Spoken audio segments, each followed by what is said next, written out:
Hi, I'm Jen, I'm Cybil. And I'm Ryan. and you're listening to Every Rom Com, the podcast where we have fun taking romantic comedies seriously. This week on Every Rom Com, we're continuing our high school movie series with a Netflix rom-com based on a YA novel. We'll discuss representation in the teen movie genre and talk about what's worth celebrating and where there's room to grow. And we'll dig into the fake dating trope and explore the work of writer Jenny Han as we discuss her first streaming success, To All the Boys I've Loved Before.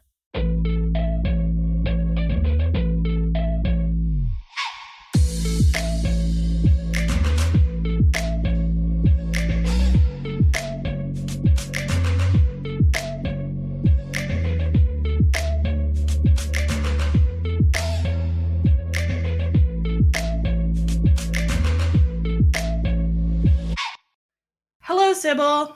How are you doing today? I'm doing really well.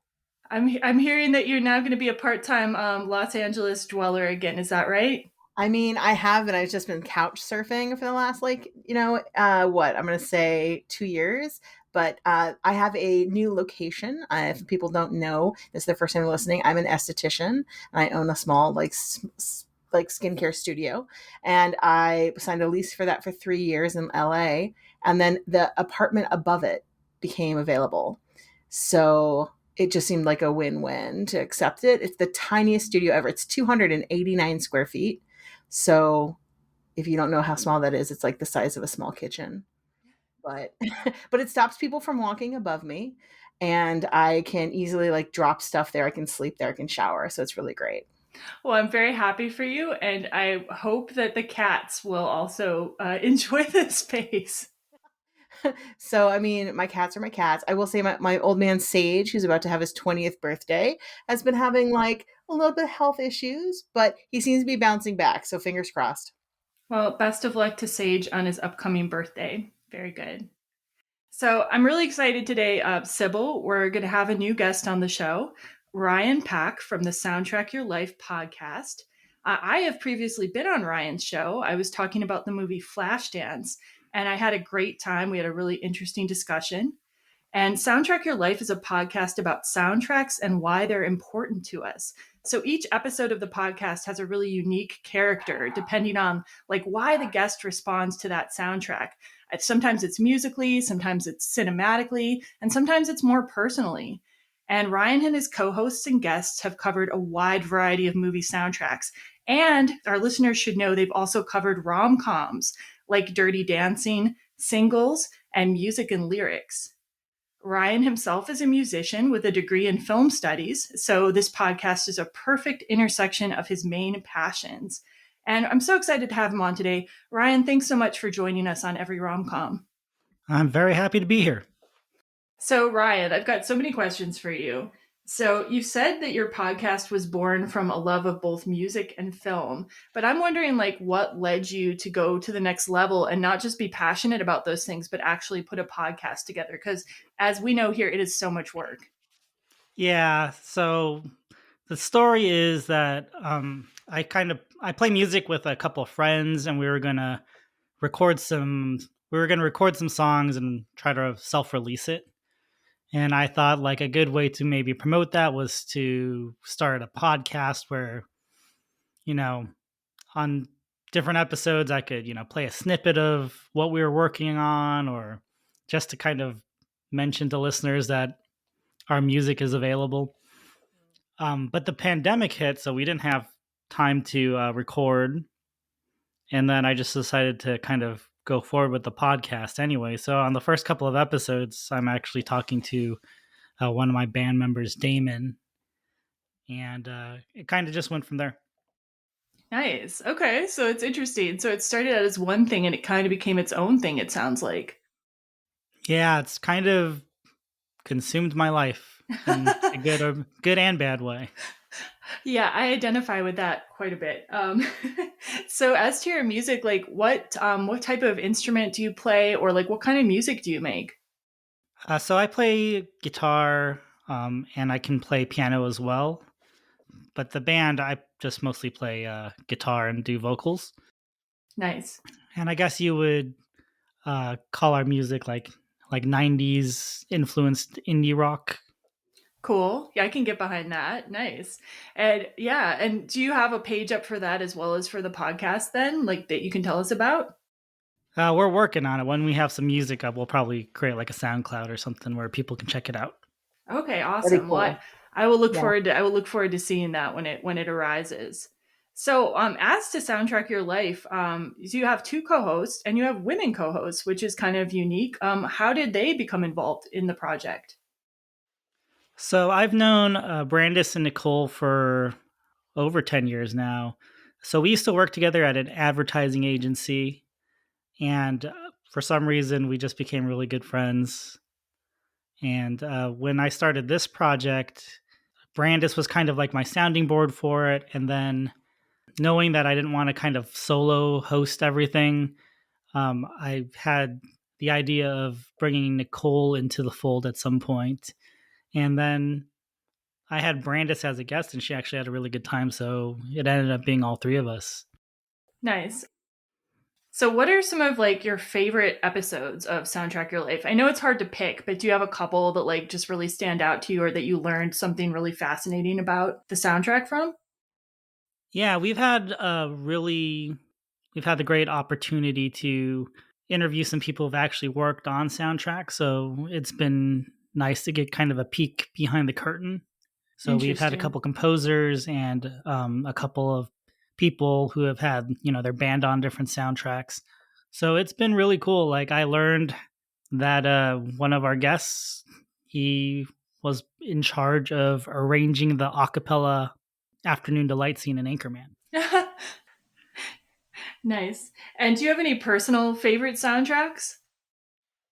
Like the single soundtrack is probably one of the first soundtracks that, I knew about and listened to over and over again. So that's a big one for me. Purple Rain, Mm. Hmm. you know, that is not just one of the greatest soundtracks of all time, but one of the greatest albums of all time. Yeah, so much that you kind of forget that it's a soundtrack. Right Yeah, on. I Yeah. constantly forget it's a soundtrack. People will be like, "What's your favorite soundtrack?" And I'll be like, "Oh, singles." And then I'll be like, "Oh, wait, Purple Rain." Yeah, totally. And because this is a rom com podcast, like we always ask our guests, do you have any favorite rom coms? And if you want to also talk about rom com soundtracks, that would be interesting. I mean, obviously, singles being one. Right. So singles, I feel like it's almost cheating. Is that it's just so loaded with great music, and it's about the Seattle music scene as much as it is about a romance. Like I kind of don't feel like it's a traditional rom com, though it is Cameron Crowe who's very good at it. I really like the music from Music and Lyrics. Like I'm a sucker for a good fake music artist, and the songs in that movie, like Pop Goes My Heart, are Yeah.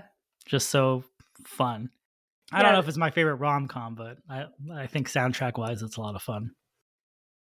So I know that a lot of rom coms kind of go by a formula. Yeah. So I like the ones where it's well directed, where even though you can kind of predict what's going to happen, like the ride is just so enjoyable that it doesn't really matter. Sure, sure. So at least recently, I thought Crazy Rich Asians was a lot of fun. Yeah, that was a fun one. I like the book it's based on too. So just like today, we've got a rom com based on a book, which I think can be very good sometimes. Yeah, and I think I prefer the action comedy rom com if it's available. Like True Lies is kind of an action comedy rom com. You could argue it veers into the territory. Yeah, like I love those two. Like Romancing the Stone is like a huge favorite of mine, for example. So yeah, although they can also be really bad. I was talking about Ghosted over on a Piecing It Together pod this year, and like no. Yeah, I could I tell from couldn't the even trailer finish that that. was not going to be a good one. So Ryan, like where can people find your podcast to like hear about all these interesting soundtracks that you've covered?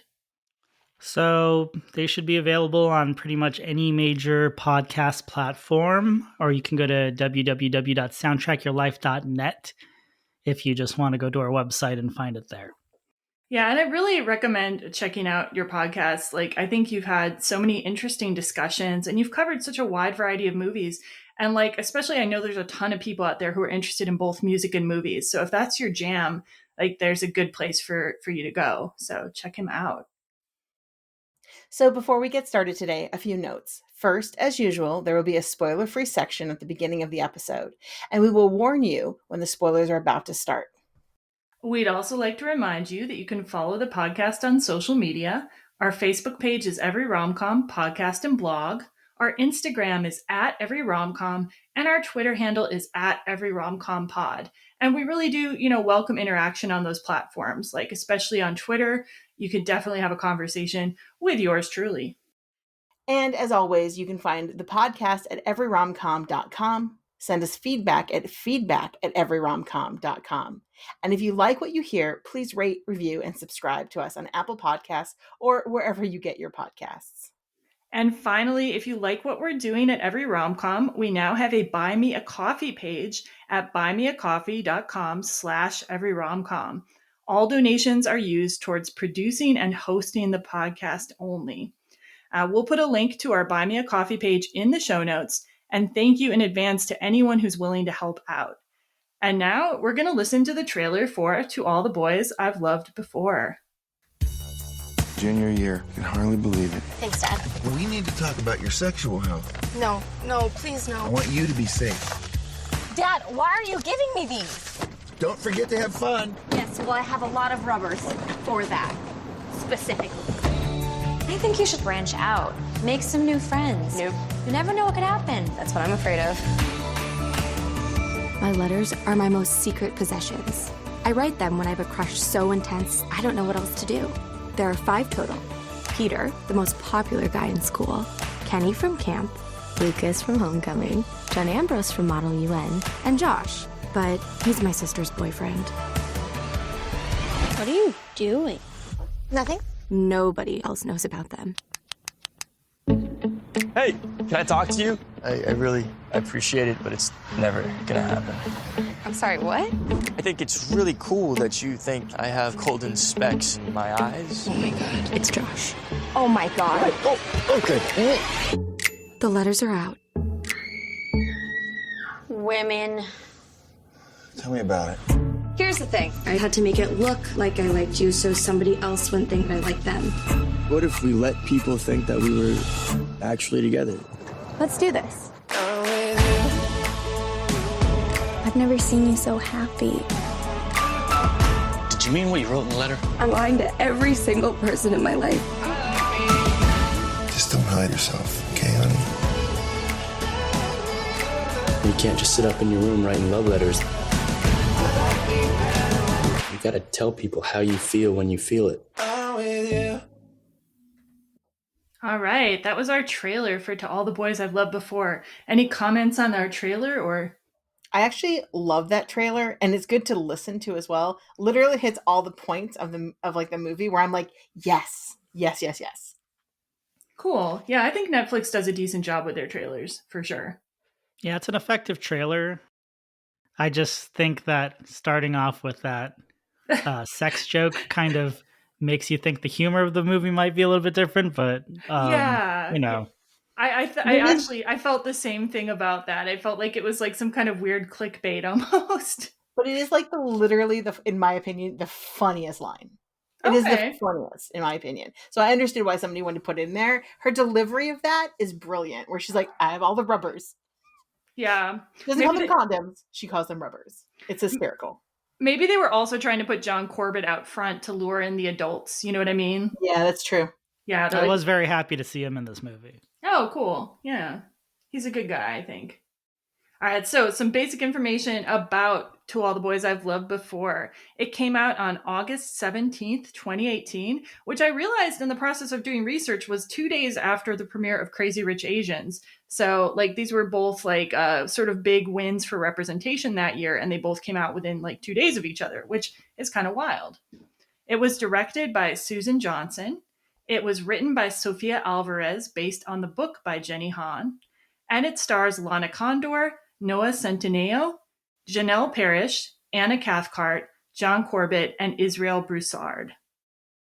And the basic premise of this is that your main character, Lara Jean, is a very romantic teenage girl. she lives in her head, right? It's all fantasies. But instead of meeting boys, she spends her time reading romance novels, hanging out with her sister, baking, and occasionally writing love letters that she's never going to send to crushes. And this includes her older sister, Margot's boyfriend, Josh. That becomes very important as we continue. Before going away to Scotland for college, Margot breaks up with Josh, who is also, they're like also close friends. And he's also a close friend with Lara Jean and the whole family because he's been like their next door neighbor.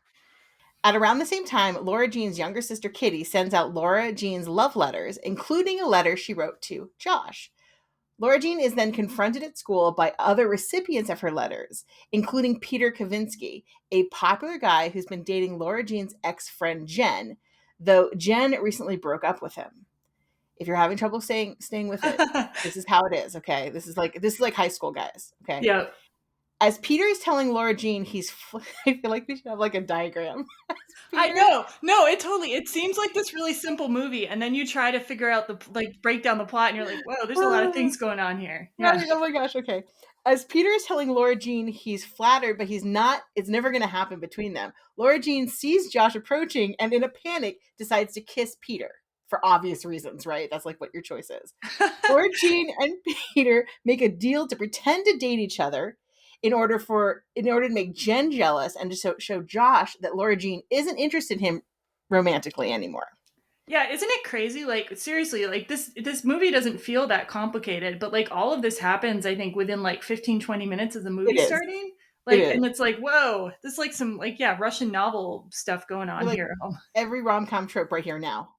All together at once. Okay, so some interesting facts about the movie. So To All the Boys I've Loved Before was based on the YA novel of the same name by Jenny Han, which came out in 2014. And within weeks of publication of that novel, the movie rights had been purchased. And we'll tell you a little bit more about Jenny Han later here when we talk about cast and crew, because it's pretty evident why the rights were purchased. She was already quite successful. So To All the Boys, the novel spent 40 weeks on the New York Times bestseller list in the young adult fiction section, and it has been published in 30 languages.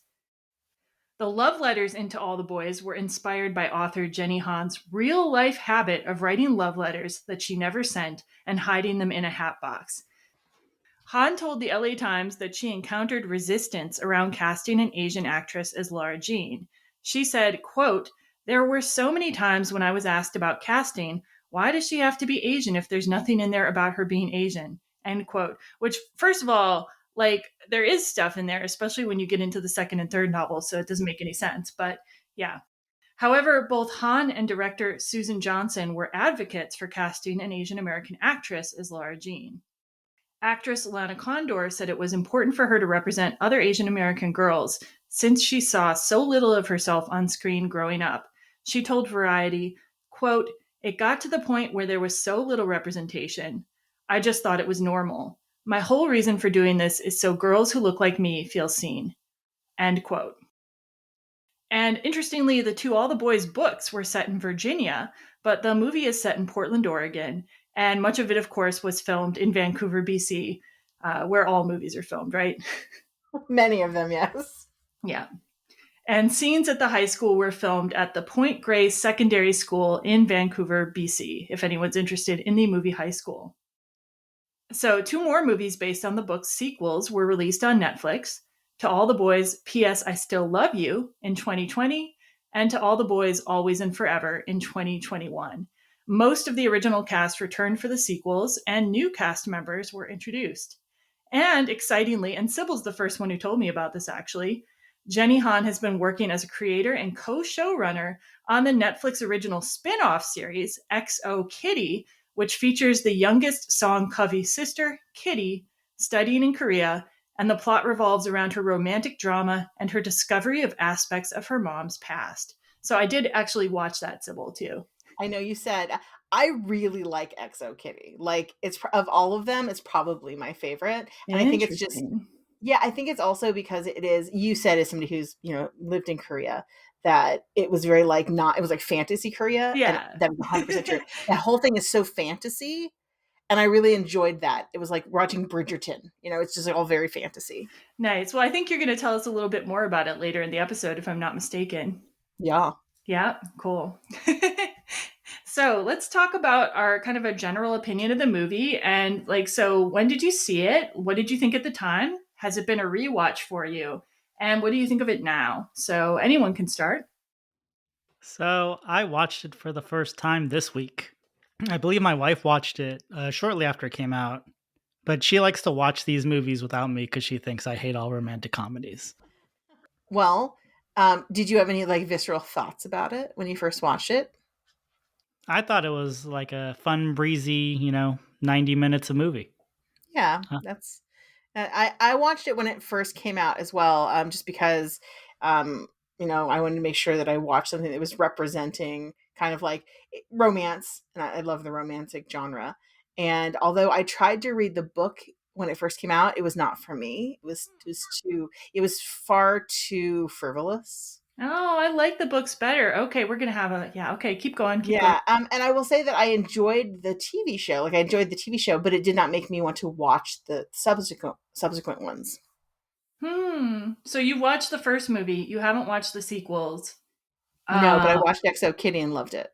Interesting. That is a very strange journey with this movie. And have you watched All the Boys I've Loved Before, like again since seeing it? Like, well, Yeah, I obviously watched for the it. podcast. Yeah, I watched it here so I could do the podcast about it with you. Okay, yeah, me, like, this has actually been kind of one of those movies I've gone back to. So I watched To All the Boys when it first came out. I don't ever really remember why. I think I was just watching pretty much any teen rom com they put onto Netflix at the time.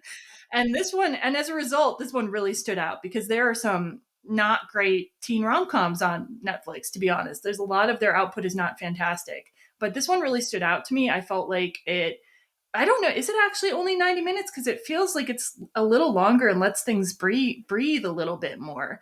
Like I don't feel that way about the sequels, but I think the first movie lets some of the dramatic scenes and conversations breathe a little bit so that you feel like they're natural. And like I love the two main actors in this, Lana Condor and Noah Centineo. I think they do a great job and have great chemistry.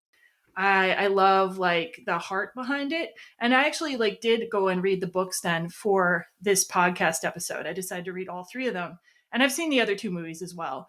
And I actually ended up liking the books better in certain ways. Like I think they get pretty deep as they go. And I think like though the first movie I think does the best job representing the books, and the subsequent two movies, I think Netflix figured out what they thought worked about the first movie and what was driving views, and then they tried to just make the second two movies as much of that as possible. You know what I Yeah, mean? yeah, I yeah. feel like somebody went in there and tried to like algorithm science it to like make every single second of the movie like just like keep people's attention rather than realizing that sometimes in a movie you need downtime, you need slow periods, you need like awkwardness a little bit. You know what I mean? Right. I did just check. It's an hour and 39-minute runtime. Okay, hour and 30. So yeah, roughly that. So yeah, but it feels like there's depth to it to me. So it's interesting. Like both of you are kind of like breezy or like not so much. And I do feel like a heart to it. And it could be also though that now I've read the book, so that kind of deepened my appreciation of what's going on in this girl's head.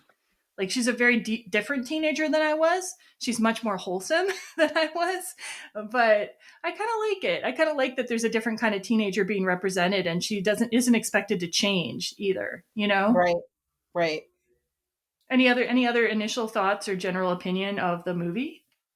I really like the color scheme of it. I think it's really beautifully shot. And it feels very much like if you've seen the like book cover, it felt very much like that. It's like I felt like it was encapsulating. It did a really good job encapsulating how I felt the book would be as somebody who couldn't get through the book. Hmm. Yeah, that's so interesting to me. Oh well. Yeah, I agree with that. I think the cinematography is great and the set designs are great. Like I remember her bedroom looked really cool for someone who's not very cool. They never said she wasn't cool. She's just not like usual cool. She's like cool in her head, man. Yeah, for me, it's like this. It's interesting because I really like the set design and the colors and everything, but like in a way, it's also the weakness for me. Like especially having gone back to look at some of the John Hughes films, it's remarkable how realistic and lived in people's houses look and people's costuming looks.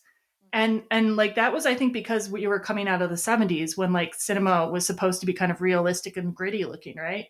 And now in this age, it's like everything's very polished. Like Everything's Like, Instagram. Everything's like put together and curated. yeah, and that, so it's like on one hand it's really pretty to look at and fun, but on the other hand it's like I feel like I'm missing a certain level of authenticity. And so if that's not brought forth from then the dialogue, then it all falls apart at a certain point for me. And that's what the second two movies were starting to head towards more. They're like, "Oh, well they like the baking scene in the first movie. We're going to have twice the baking scenes." So Yeah, stuff like, so my one qualm with the set design is I wish that in the Covey house, I wish there was some sort of accents, some details in there that reflected that their mom was Korean. mhm. Like I feel like there could have just been like, a pillow or something on a couch that could have shown a little bit about some sort of cultural thing, Good point. like I don't need like flashbacks in this movie of like how their mom was, but I feel like their mom is very much a blank slate, and maybe because I haven't seen the other movies or read the books, maybe that's intentional, but I felt like that the mom is kind of just a plot device in this movie. Yeah, it's interesting. Yeah, in the second movie, they definitely, like, they're at least wearing hanbok at one point, and they visit some of the Korean in-laws or family. But they, even then, they don't dwell on it a super amount, but like there's a little more that brought in. But yeah, the house itself is very bland in a lot of ways, like bland upper middle class, It's whatever. also far too clean. Like in reality, that house does not have enough clutter sitting around. Yeah. So let's move on now to the cast and crew. And I'm going to talk about Jenny Han, who is the writer of the original books and the executive producer of the movie. And yeah, there's so many people I wanted to talk about for this particular movie because it has a woman director, a woman screenwriter. But Jenny Han's really like the heart and soul behind the whole series. So I thought it was important to put her front and center here. So she was born in 1980 in Richmond, Virginia, to Korean immigrant parents. She went to school to study creative writing, and she was in graduate school when she found out that her first book, Shug, a children's coming of age story, was being published. The book Shug was released in 2006, followed by The Summer I Turned Pretty in 2009, and its sequels in 2010 and 2011. Before writing the To All the Boys books, Han also wrote another kids' book, Clara Lee and the Apple Pie Dream, as well as being a co-writer for another YA trilogy, the Burn for Burn series. To All the Boys I've Loved Before was published in 2014, followed by its sequels, P.S. I Still Love You in 2015, and Always and Forever, Laura Jean in 2017. And then her first IMDb credit was for being the author of To All the Boys and for serving as an executive producer on the film. So that this is her entry point into media production, and as we will find out, it is not her closing point. So in addition to this movie, she also received writing and producing credits on the sequels to All the Boys. And then in 2022, Han signed a film and TV deal with Amazon and formed her own production company, Jenny Kissed Me. And as part of that deal, Han created and is a co-showrunner and writer on the Amazon TV series based on her books in the Summer I Turned Pretty series. And that show has just debuted its second season just now. And Han it's is super go good. ahead. Go ahead. Sorry. It's super good, by the way. It's super good. Oh, cool. Yeah, I haven't. I honestly, I couldn't get into the initial series, but I didn't try too hard. It's mostly because I prefer to watch movies because they're shorter units. Yeah, You know what I mean? get it. Yeah, TV show's such a huge commitment. But I know you're a TV woman, so I am a TV woman. yeah. It's true. So Han is also the creator and co-showrunner of the To All the Boys spin-off show XO Kitty, and it is her first project not based on an existing book. And it will also be getting a second season. And when I say I'm not a TV person, I was sucked into XO Kitty. Even when I was sitting there at times being like, well, this is kind of dumb and this is not how Korea works. I didn't care. I was like, I have to watch more. I have to keep going. It really sucked me in. And Han has had small cameo roles in the To All the Boys movies as well as in XO Kitty. So I believe in this one, she's a teacher in the flashback scene where there's a dance, if you look carefully. Yeah, if you keep looking for her, she's like Hitchcock. She's showing up. I just wanted to point out that Jenny Han being from Virginia is not like a random thing. Like Virginia has a pretty big Korean American population. Yeah. David Chang is also from Virginia, the celebrity chef. But a lot of Koreans immigrate to like the DC, Virginia, Maryland area. Yeah, I think I linked, if it's not here, I'll try to put it in the show notes. I think I had a Korea Times article actually where she talked a little bit about growing up in Virginia among the Korean community there. So Yeah, she really like as opposed to the character in the movie who doesn't seem to have a lot of like contact with the Korean community in her daily life, she really did growing up. So kind of a Yeah. different experience. All right. So let's move on to Lana Condor. She was born in Vietnam, lived in an orphanage for a few months until she was adopted by parents from the US in 1997. Condor has a brother who was adopted from the same orphanage, who is just a few months older. She studied ballet as a child and performed with the Los Angeles Ballet. She also studied acting and chose to pursue acting instead of going to college. Her first film credit was as Jubilee in 2016 X-Men Apocalypse. She had two more acting credits before her breakout role as Lara Jean in To All the Boys I've Loved Before. She also went on to appear in To All the Boys sequels in 2020 and 2021. She's since appeared in several movies, Alita, Battle Angel, and Summer Night in 2019, and Moonshot in 2022. She's so good at Moonshot. Okay. And she's appeared in TV shows including Deadly Class and Boo Bitch. Such a good show, by the way. If you haven't seen Boo Bitch, Oh please yeah. go. So Oh, good. okay. She's also done some voice work for the TV shows Zarila Kuma and Karu and BoJack Horseman. Recently, in 2023, she provided the voice for Ruby Gillman in Ruby Gillman, Teenage Kraken. Condor also has several projects in the work. The movies Worth the Wait, Valiant One, and Coyote vs. Acme. I think that's going to be hysterical, right? Are in post-production. She's also in pre-production on two horror thriller movies, Ballerina Overdrive and a reality dating show horror movie called The One. Okay, and like I don't know what's going to happen to these projects because of the strikes, but like I hope that somehow nothing's coming out. But I hope that somehow this The One survives, like, and comes out on the other side sometime, because like it has such a good looking cast, like Nicholas Holt's in it too, and like I'm just like obsessed with the concept of a reality horror show or a reality dating show horror movie. I mean, come on, that sounds amazing, right? And Nicholas Holt is a genius. Honestly, like we've known we're going to be in it for a while, so like 2027 is when anything's going to come back into production, probably. Yeah, but I'm for release. But I want this movie so bad, so hopefully it'll survive the wreckage at some point. And I'm totally in support of the strike, by the way. So I'll just put that out there right now. But I know how these things happen, and sometimes stuff gets lost. And a lot of things get lost, so you never know. People get other things they're doing. All right, Condor has also begun producing some of her own projects, starting with Boo Bitch in 2022. And I'm going to talk about the minor Netflix heartthrob. I mean, that's a good way to describe him, right?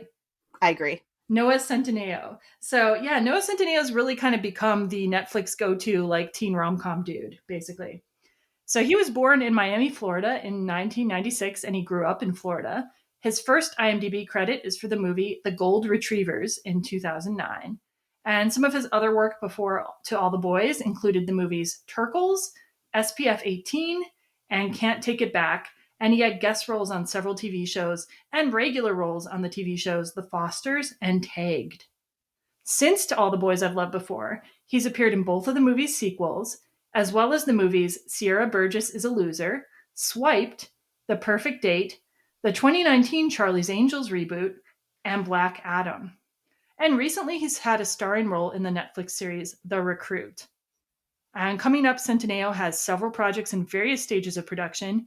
He's listed as having a main role in a film called The Diary, written and directed by Jackie Chan, but I could not find any news about that imminently coming out. And I'm like, I want to see a movie written and directed by Jackie Chan. Me too. I'd watch that. He's also in pre-production on a movie called The Greatest Disaster in Cinema History. In addition to acting, Centineo also has directing, writing, and production credits. He has one credit for directing a music video, Artie, Save Me Tonight, and he also appeared in that. He also has writing credits for the TV series #The Assignment, as well as a short film for Harper's Bazaar. And he's a producer on the shows #The Assignment and The Recruit, his music video, and the movies North Hollywood and the upcoming The Greatest Disaster in Cinema History. So, I hope he kind of branches out beyond the Netflix area. I do think he has a lot of charm. And here's something I need to put out there, okay? Yeah. So I saw it somewhere where people say that he resembles Mark Ruffalo, both in his appearance and his voice. And after hearing that, I couldn't unhear it. His voice really does have a Ruffalo-esque kind of thing going on there. More the voice than the face, I think. I would say more the voice, but I mean, even that, I don't know. It kind of got that deep, and his cadence is the same. Yeah, I couldn't unhear the sort of rumbliness anymore. I feel like if Mark Ruffalo ever needed like somebody to play young Mark Ruffalo, I think he's the guy. Yeah, the way he says Covey, it almost sounds like he's saying Cubby, and that kind of sounds like how Mark Ruffalo would say it. Yeah, true. All right. For more information on Israel Boussard, who plays Josh, check out Every Rom Com episode 22 on Happy Death Day. Yeah, that episode was a good time anyway, so you should also Yeah, it is. just check it out. 100%. Just check it out anyways. It is an incredibly good episode. Okay, and so there's obviously a lot of other important cast and crew, but sadly we do not have time for everyone, but hopefully we'll get around to them in the long run. Before we get into our main discussion of the movie, I really wanted to talk about sort of the long-term trend of YA novels as a source of like teen movies, teen rom-coms, etc. Like I feel like this trend basically started with the popularity of like Harry Potter, the Hunger Games, Twilight, and that type of thing. Like those became such moneymakers, and then the ships kind of associated with them, like because like you had Harry Potter by 2005, you know, they were starting to have Harry Potter romances. Then you have Twilight in 2008. Then you got the Hunger Games in 2012. And I feel like this became like a source. People were like, well, Hollywood can now mine, you know, YA novels for money, essentially. Okay. I feel you on that. I mean, it's sad because I mean, one of the things is the Hollywood just, they don't produce anything new or original. So for them, they're like, we can go to YA. We know that there is at least a built-in market because people, these are famously popular books, right? Yeah. Yeah. So is that any different than somebody like picking up another famous book property and then turning it into a movie? It just happens to be that their YA has like exploded as also a genre. Yeah, I think like they've started to like take the audience for that more seriously. And also you're seeing a trend, I think, of adults reading YA maybe more than it used to. You know what I mean? Like it becoming sort of more acceptable for adults to be like, yeah, I like to read a lot of YA novels. Right. Yeah, True. Yeah, like 90s adaptations were all Tom Clancy and Anne Rice and Michael Crichton kind of for an older crowd. And I feel like the aughts have all been for like a younger crowd. Like even if they're not YA, I feel like the 50 Shades of Grey series is still for like younger than the Tom Clancy crowd. I don't know. Like I mean, the movies book club are about like older women reading 50 Shades of Grey. So I'm not sure about that, but I'll take your point anyway. Yeah. But anyway, like there's a lot of these movies, like before we even get to the streaming era, like a lot of the books based on these YA novels. We've got The Perks of Being a Wallflower in 2012, The Spectacular Now in 2013. You've got Divergent in 2014, The Fault in Our Stars 2014, Paper Towns 2015. We've got a lot of this, like that's Nick Green, right? I think right, Nick Green, totally. Author. Yeah, and like there's lots and lots. Everything, Love, Simon, The Kissing Booth, which is also a Netflix movie. Becoming Alaska. Oh yeah, that's a TV show though, right? That got turned into TV specifically. So I think. Yeah. But they, you know, so that one was originally supposed to be a movie, and then they decided that they could. That was one of the first they decided they could stretch it out. Oh, okay, yeah, and then they're starting to do that more too. They're now starting to stretch out. So that was one of the first ones that they decided to stretch out. That originally was supposed to be a movie, and then like, you know, I bet we can stretch this out to a whole series. Oh, it's Looking for Alaska, actually. Yeah, not there you go. Looking for Alaska. Right. Yeah. And I found out that Let It Snow is based on a book by that author too, which I didn't even realize. I thought that was an original one. What do you guys think about this particular genre of movie? Do you like YA books? Do you like the movies that are based on them in general? What do you think? I mean, I read a lot of YA. I'm careful about it because, like, I hate love triangles, but I do read a lot of YA. I think moving them into movies is fun. I think that they've done a decent job on many of them, and as usual, a horrible job on a lot of them. Do you have any favorites, like that you've really enjoyed how they've been adapted? Let's see which one. So, I mean, I love the Love Simon. I love Simon. I actually do. I do appreciate like Looking for Alaska. That was a really an amazing series. And I love one of my favorite all times YA series is the Smoke and Bone series by Lee Bardugo that just came out. And I think they did a decent job with it. And I'm glad that they're actually moving instead of the first 3 books, Smoke and Bone, they're actually just pulling into the Six of Crows instead. Okay, cool. Yeah, I didn't even know that was being adapted. I know I have a sort of, I don't read a ton of YA, but I work in a library, so I see it all come through. So all the titles, like, at least sound Mhm. familiar to me. I am trying to read a little more YA though, because like, I just want to understand what people who come to the library are looking for, basically. And that was also great reading the Jenny Han books for that reason, just like getting a little more familiar there. And Ryan, do you have any experience with the YA genre, or like, are these movies that are based on them? I do not, but I don't think that it's a bad idea for, especially with all these different streaming services, to find a YA series to kind of sink their teeth into and try to get a hit out of it. Yeah, like, so you think it can be a pretty good thing for movies then, or for TV, or etc. Like, to have this as a source material then. I would prefer that than a bunch of reboots. Yeah, Agree. Agree. that's Also, if you think about the demographic that they're trying to hit, this is like the younger demographic that they're trying to, like, entice, and this is where like the money supposedly is. So it's good probably that they're like, hey, we're going to go to something that we know works for that demographic, which are these YA novels. I think it's also possible that these movies and TV shows could lead people to reading as well. You know what I mean? Like, we've seen a resurgence in The Summer I Turned Pretty, like being checked out at the library, and I saw that actually it's doing very well for book sales. So I think like it can maybe encourage people to read, which is never a bad thing.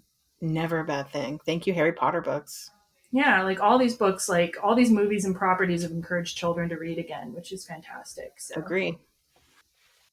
all right, we're going to get now into the actual movie. Yay. Okay. So, the opening scene is really interesting to me because this movie opens with Lara Jean, the character of Lara Jean, dressed in this beautiful dress, and she's in this like fake romance novel within the film. So, we start out in a different environment entirely. What did you both think of this? I think it does a really good job setting up the character. You know exactly who this character is now. You know so much about her, that she like lives on fantasy, that she loves love. I think it does a really good job just like grounding her as a character. Yeah, I agree with that. I think like it was very reminiscent to me of *Romancing the Stone*, like the way it opens, where you're in Joan Wilder's romance novel with her narration. Did you feel that at all? Yes, I did. Yeah. And also the actual setting reminded me a lot of the poppy field in A Room with a View. And it's even, she calls the place that she's meeting her sister's boyfriend, it turns out, Josh. She's meeting her sister's boyfriend in the Field of Desire. And do they actually kiss? I can't remember if it shows them kissing or if they're just about to. I think they're just about to. Okay, yeah. And she's just like jolted out of her fantasy world suddenly. I saw a comment, I think it was on Twitter, where someone was like, I wanted to watch a whole movie of just that. What do you think? Would you watch this Laura Jean romance novel movie? No. Okay, never mind then. Yeah, hard pass here. No, absolutely not. Too cheesy? Oh, like if it was a short where I was just like making, like I could like enjoy like making fun of it, that'd be fine. Okay. But yeah, Yeah, I was about to say, unless it's going to be like the movie Enchanted. yes, that I would watch that. I would 100% watch that. Okay. So you disagree with this random Twitter person. All right, that's all right. Yes. So Always disagreeing with random Twitter. yeah. Isn't that what Twitter's for? I don't know. Anyway, no. Anyway, so now we get introduced to the sort of character and situation of the movie. We learn about Lara Jean's family. Her dad is John Corbett. She also has a Korean American mom who died many years ago, presumably when Kitty was like just a very small child. Mm-hmm. Lara Jean also has an older sister named Margot and a younger sister named Kitty. Margot is about to leave for college in Scotland. And Josh, who is Lara Jean's crush from her little romance novel fantasy, is Margot's boyfriend. He shows up at dinner, and Margot ends up breaking up with him. What are your general thoughts about this family structure? I actually just want to talk about the way that they wrote in like all the exposition about who Josh is, how it relates to Margot and the family. I thought they did a really good job because it's a very complicated situation, and they do it in like 2 sentences without like being like, this is specifically what happened. Let me explain it to you. I thought they did a really good job. Yeah. The family situation, I mean, Ryan, I had not thought about it, but like that there is nothing Asian about this family. Yeah, there's barely anything Asian about Yeah. it. They go to the Korean market to get the yogurt drink, and that's it. Yeah. Yeah, the dad's trying to cook traditional Korean food in the opening. Like that's one of the sort of nods to like our mother used to be here and she did this, and now our dad's trying to do this but not doing very well, I guess. Right. I think that's something that I noticed on the second viewing is I was like, I literally said out loud to myself, this is the whitest like Korean family I've ever seen. It's also kind of weird that he's trying to make Korean food like years after his wife's death. Like you would assume at some point he would be like, I'm not good at this, I'm going to stop. Or get better at it. Yeah. Or get better at it. Or get better at it. Yeah. I wonder, like, okay, so I wonder when there was pressure in the casting to like not cast an Asian American actress, I wonder if there was pressure in the scripting phase to cut out like references to Korean identity in any way. Because I feel like there was a little more in the book. So I'm wondering like if that was partly the result of production pressure, like this won't sell, blah blah blah bullshit. Because in the second two movies they leaned into the Korean identity a little more. It could have been. Yeah, I don't know. Yeah, I think they probably wanted to show like that it is kind of a story that anyone can relate to, and so they took some of that stuff out. But I still feel like, you know, with just like some little details in the set design, like they could have kind of added some stuff there. Sure. Yeah, for sure. Yeah. So, and also like, okay, we have a dead Korean American mom, which adds another layer of complication. But I've noticed there's a ton of dead moms in teen rom-coms to begin with. Like they're all over the place. Some of it's because some of them are based on like also like Shakespeare plays, right? Or Jane Austen novels. So sometimes you have dead moms in those. But like, what is it with all these dead moms? I mean, ask Disney. They're like the big, you know, women can't live unless they have a dead mom, apparently. You like can't have like trauma unless your mom's dead. It's very striking. There's often a dead mom. Sometimes there's a single mom and the divorced dad, but usually it's a dead mom. I don't know. It's weird. Okay. All right, now we get to Lara Jean's letters. So we get introduced to the fact that Lara Jean writes all these letters that she never sends to her crushes. She has a voiceover here. By the way, I think the voiceover works in this movie. I don't always love voiceover, but I think Lana Condor's voice is so nice that I don't care. I agree. Yeah, she says, I write a letter when I have a crush so intense that I don't know what else to do. So Josh is one of her letters, and she goes. We have a little flashback that shows that she and Josh were friends before he started dating Margot, and then we also get introduced in really brief flashbacks to the other recipients of the letters: Kenny from camp, Peter Kavinsky, Lucas, and John Ambrose McLaren. And I liked all the little like cute flashbacks of the little boys. I thought that was sweet. Yeah, I also like that. Once again, it's good at setting up the characters. Like you know who these people are based on this her tiny interaction with them, where she like crushed on them. Yeah, right. Because you're seeing them at their best. They're seeing their most whole self. And so, yeah, we talked about this a little at the top of the show, but it sounds like both of you have written letters at some point that you never sent. I've done that too. Did you write? Were they love letters, or were they more letters to just people in general? I write letters to people when I have something to say that I feel I can't say, or I don't have the opportunity to say to them. So one or the other. I would never address them though. In fact, when I write them in emails, I make sure that I don't even put their email address in it. Yeah. So it doesn't accidentally send. Oh yeah, I've done that. I've done that one. As far as emails go, you know, I've written emails to like family about drama. But in high school I would write, I think, love letters to girls. It never worked out for me, but I probably did write a few letters. Wait, so you wrote them and sent them, or just wrote them? I'm pretty sure like wrote and sent. Nice. Oh, wow. Bold. I like it. Not like mailed, but you know. I understand. Like through, like they classmate courier. No, I respect that. Totally. Big respect. Like, I'm sure, like, even if it didn't work out, I bet there's girls going around being like, somebody wrote me a letter in high school, and they feel like way better about themselves because of that. They didn't make me feel very good at the time. So sorry. Wait, were they like? Were they wife now, right? It's all good. Yeah, I'm fine. Yeah, it's fine. Were they like straight up mean to you though? there's awkwardness and whatnot when they don't Yeah. return those feelings. But Yeah. like I said, I survived. I don't Yeah. know. I gotta say, like, I do feel like maybe they've looked back on that and been like, oh, that was a really sweet guy who wrote me this letter. I didn't know how to appreciate it back then, but I'm really glad I got that. That's what I think probably happened. I'm just, so if it makes you feel any better, like, I feel like you put goodness out in the world on some level.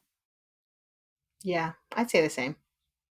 Yeah. I had a combination. I definitely sent a few love letters and some of them that I maybe shouldn't have sent in my life, but I've written so many that I haven't sent. You don't even know. I don't keep them like Laura Jean though, right? Like I would write them and then I would like decide, well, I'm not sending that one, and I'd tear it up and throw it away. So I guess somebody could have gotten some interesting things out of my like garbage can back in the day.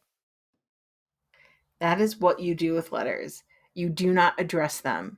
And if you're not going to send them, you immediately burn them, throw them away, or, that's what, like, I think of the writing of the letter is actually for you to just get all those feelings out. I mean, it's like journaling to the person, right? It's like, I'm getting all these feelings out. I want to say these things. And I, if I can't say them to you, I'm at least going to have them out into the world somewhere. But like, I always felt that this was a point where I'm like, who keeps these letters? It's just weird to me. Well, And it Well, has to be that addressed. does get addressed at one point in the movie, right? Yeah. They're like, well, why would you address Yes. them if you never intended to send Kitty them? asked this valuable question. yeah. So it's like subconscious or something. Like on some subconscious level, she wanted to send them basically. Yeah. Yeah. Yeah. The addressing them is interesting. Yeah. She has them all addressed and then she puts them in her hat box. So there we go. Okay, so we now this is the high school movie series, so we get a look into this high school that Lara Jean attends. We get to know her friends. So Chris is her like best friend, and also cousins with her kind of enemy or frenemy, I guess, because they used to be friends. So Chris is cousins with Jen, who is Lara Jean's former friend. Now she's kind of a bitch, and she's dating Peter Kavinsky. They say she's kind of a bitch. Oh, do they? Yeah. They do. Well, I mean, she's just like coming up to Lara Jean and like just randomly telling her shoes are terrible. So, I mean, you don't need to do that. There's no need. So, yeah. Yeah, I would eliminate the kind of. I think she's just awful. Okay. I have a question for you. In the book, Jen, do they go into more of the reason why Jen is kind of a bitch and like Yeah, it's interesting. So, like, without trying to spoil too much of the sequels, too, like, so Jen is definitely more complicated than like she's kind of allowed to be in this movie. And maybe even in the first book later, you learn a little bit more about her dynamics. And but the weird thing is, the third movie in the series kind of rehabilitates her a little bit. And the third book in the series, it's never like totally like rehabilitated. You're never like, oh, they're going to be friends or some shit, right? I don't know. I don't understand why the third movie tries to do that. It's weird. Anyway, happy I ever guess afters, man. Happy Yeah. ever afters. the third movie is like, yeah, well, we'll talk about that later. I'm sorry if it's a spoiler, anybody. It's not a big spoiler, so. I appreciate you letting me know because it is something I thought about when I watched the first one. I was like, Jen's got to have a really amazing backstory somewhere because like so much anger in such a small frame. I wouldn't say it's amazing backstory, but she has a backstory. She does have one, so yeah. And we find out that Lara Jean had kissed Peter, Jen's boyfriend, in a 7th grade game of Spin the Bottle. That is the lamest kiss I've ever seen, by the way. Like, even 7th graders, I think, do better than that usually, right? Or maybe this generation of 7th graders know. I don't know. I don't know. It is the smallest peck ever. And then later, like, Peter's like, that was pretty hot for the 7th grade. And I'm like, no, that was pretty hot for the 2nd grade.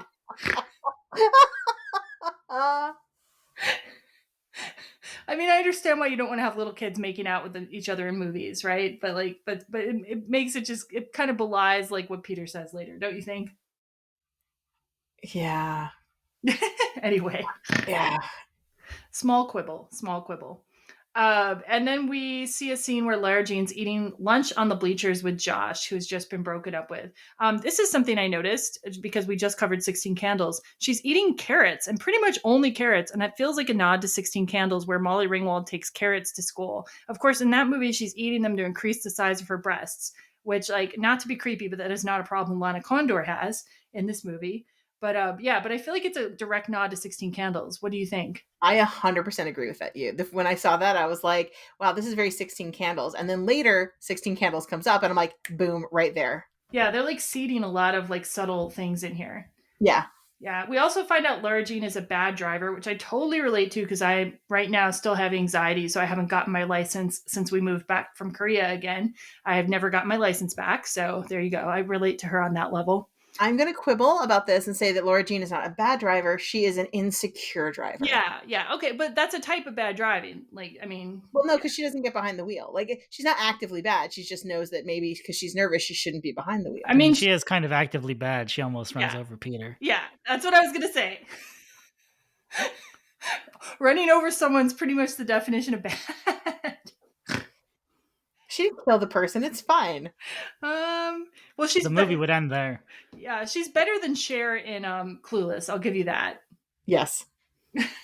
Anyway.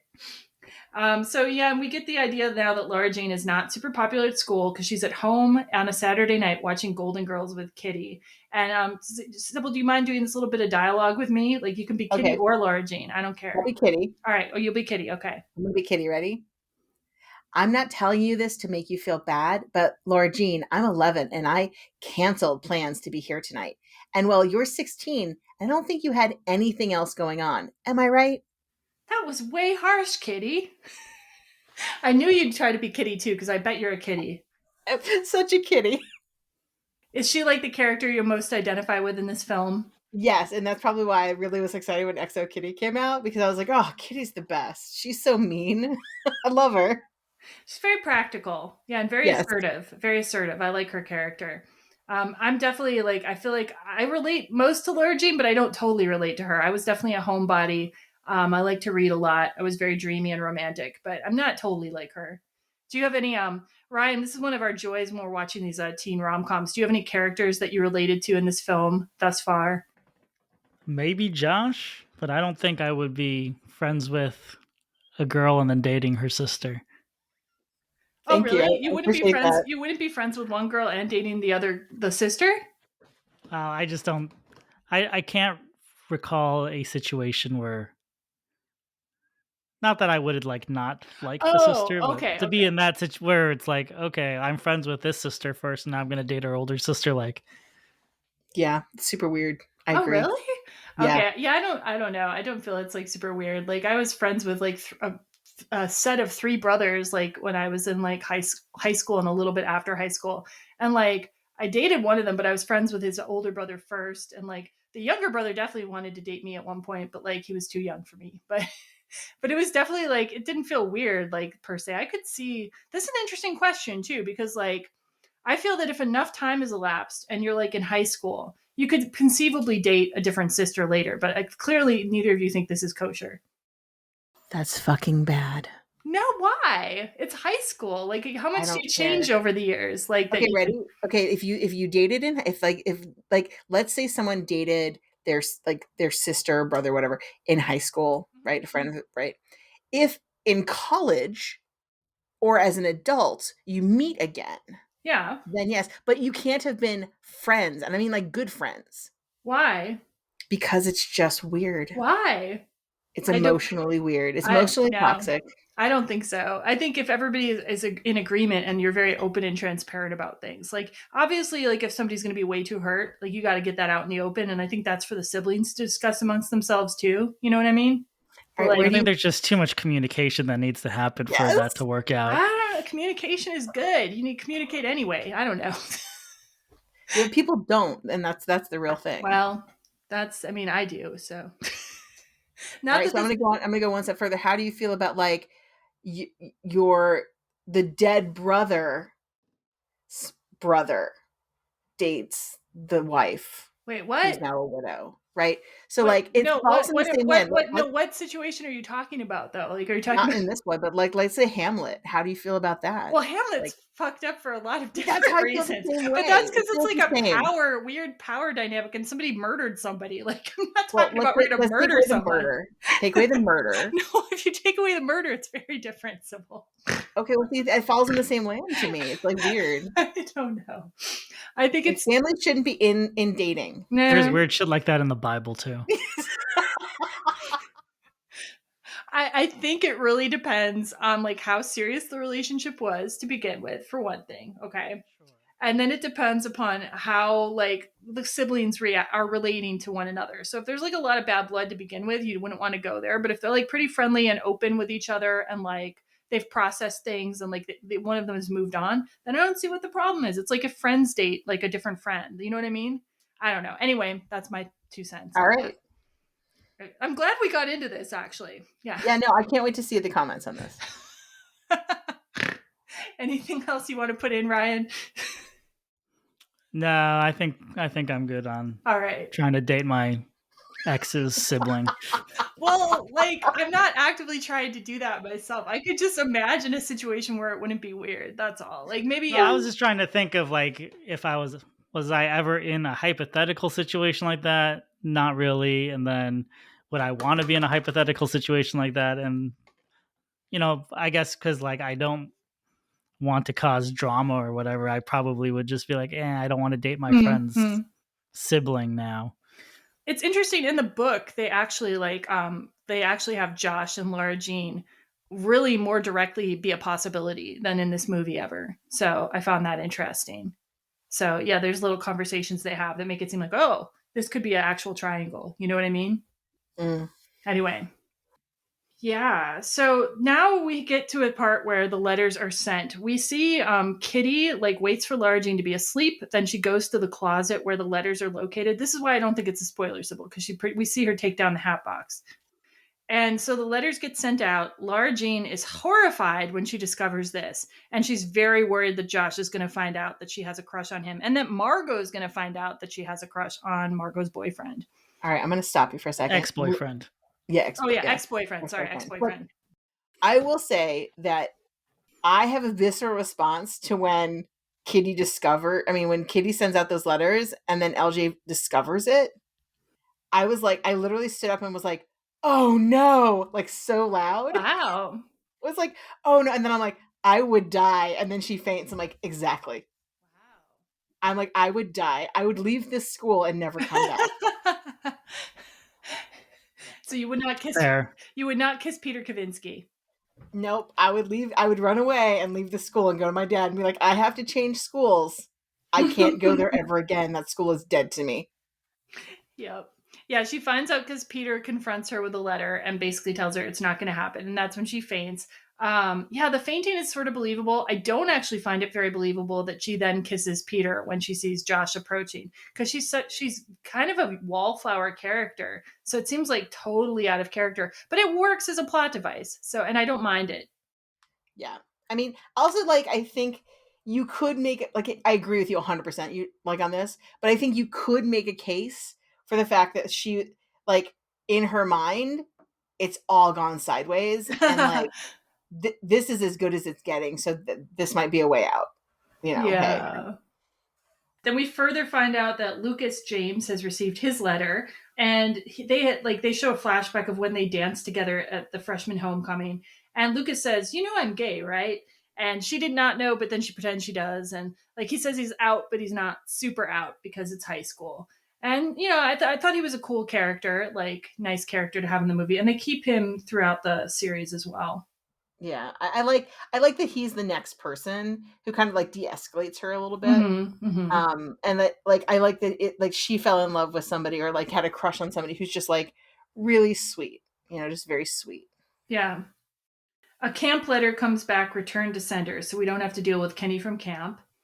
And then we see Lara Jean in her room having an imaginary conversation with Josh while he reads out what she wrote in her letter to him, which I thought was a cool plot device. Because, like, okay, I will confess, like, when I get crushes on dudes, I have imaginary conversations with them sometimes. So they don't, like, appear next to me, but I've definitely had the imaginary conversation. Like, I will admit to that. So I related to Lara Jean on this level. How about yourselves? Yep. True.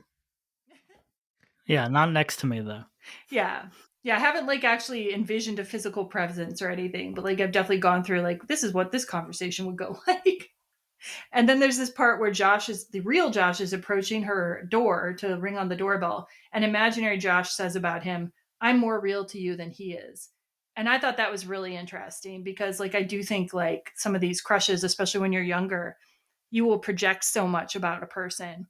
and that projection becomes the reality to you. I felt that was a deep moment, actually. Yeah, I agree. Any more to say about the letter discovery section of the film from either of you? I think that she takes it way better. Like I said, she takes this way better than I would have. Yeah. I mean, I think she would have probably, even though it's not revealed that it's Kitty who sends out the letters, I feel like she would have probably tried to kill her anyway. just being a possibility. Yeah. Also, like she doesn't like try to hide from it or anything. She doesn't like. Yeah, I'm the one point I was like, like I said, I would die. I would die, and I'd be like, nope.com, and I'm never going to school again. She's just like, I guess this is a thing now, and I just have to deal with it. She does hide from Josh, though. Like, there's a scene now where she like actually like climbs out of her window and like rolls down like the side of her house to escape from Josh. Yes, but I think she's escaping from Josh because he's the one that she's still actually crushing on. Yeah, I mean that, and the fact that like, well, both of you think it's like Awkwardsville to like, you know, have a crush on someone who's dating your siblings. So you've established why that's a taboo and why it's bad.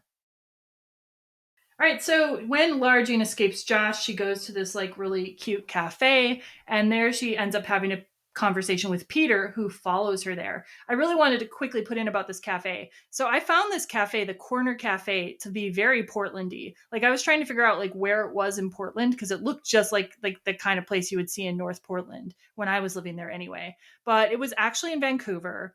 It's such a cute cafe. It has like jukeboxes at all the tables, like these little stools at the counter. Everyone's getting milkshakes. And it used to actually be a real place that was in North Vancouver at 1490 Pemberton Avenue. But since it's been changed to be the Deuce Diner, they have like some of the original features of that cafe, but it's not like the same. So I was actually kind of disappointed. I would have like totally loved to do rom-com tourism to this corner cafe. That would have been cool. Yeah. Also, the Deuce Cafe is not a good name.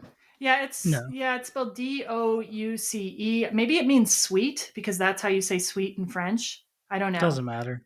It does not matter. Well, I mean, if you're in a country where like people speak French, like where they learned it in school, you know what I mean? I guess. Yeah, if you're in a country where you're required to study French in elementary school, it might have a different feeling. That's all I'm going to say. Yeah, so Peter's pursued her to the very cute cafe with the jukeboxes on the tables, which I covet, and he wants more info about the letters. What is your impression of this scene? It didn't really make an impact on me, this particular scene. Okay. Yeah, it's, you knew it was coming, and it moves the plot along. See, I actually like this scene quite a bit. That's interesting. Like, I don't think it's like a standout. I don't think it's like something that you super remember, but like, I think it functions very well as a getting to know you scene. Especially because there's so many of these days that are so poorly written, where none of the dialogue feels organic, and it feels super obviously exposition-y. Like, I felt like they talk to each other like two teenagers might talk to each other in this situation. I think it's well written. True. Yeah. And I like the chemistry between these actors. I don't think it's necessarily very like sexual, but I think like there's a romantic and platonic chemistry between them. Neither of you are very passionate about this film, though.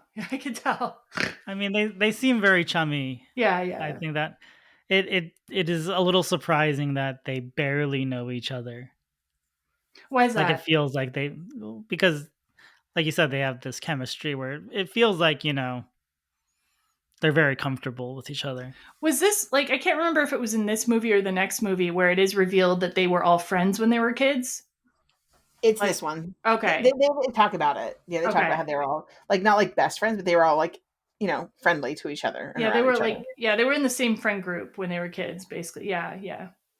So at the end of their little conversation where Peter finds out all about the love letters and all 5 of them, he gives LJ a lift home with her bike. And he suggests to Lara Jean that they should fake date because the kiss made Jen really jealous, and that it will also help her with her Josh problem. She initially rejects the idea, but then she's back at home with imaginary Josh. She wants imaginary Josh to go away, and imaginary Peter comes into her head and pushes him out, which I thought was a pretty good plot device. Yeah, that is good. I like that. I like, too, that like it's really, you can tell when it's their imaginary. Which I don't know what they did in the filming to make that a thing. I'm trying to think if the lighting changes or anything. I think it's just the way that the like staging of them. They're always there. She doesn't make like direct eye contact usually. It's like they sit behind her or next to her, but she doesn't like make direct eye contact. Yeah, it's very well done. It is very well done.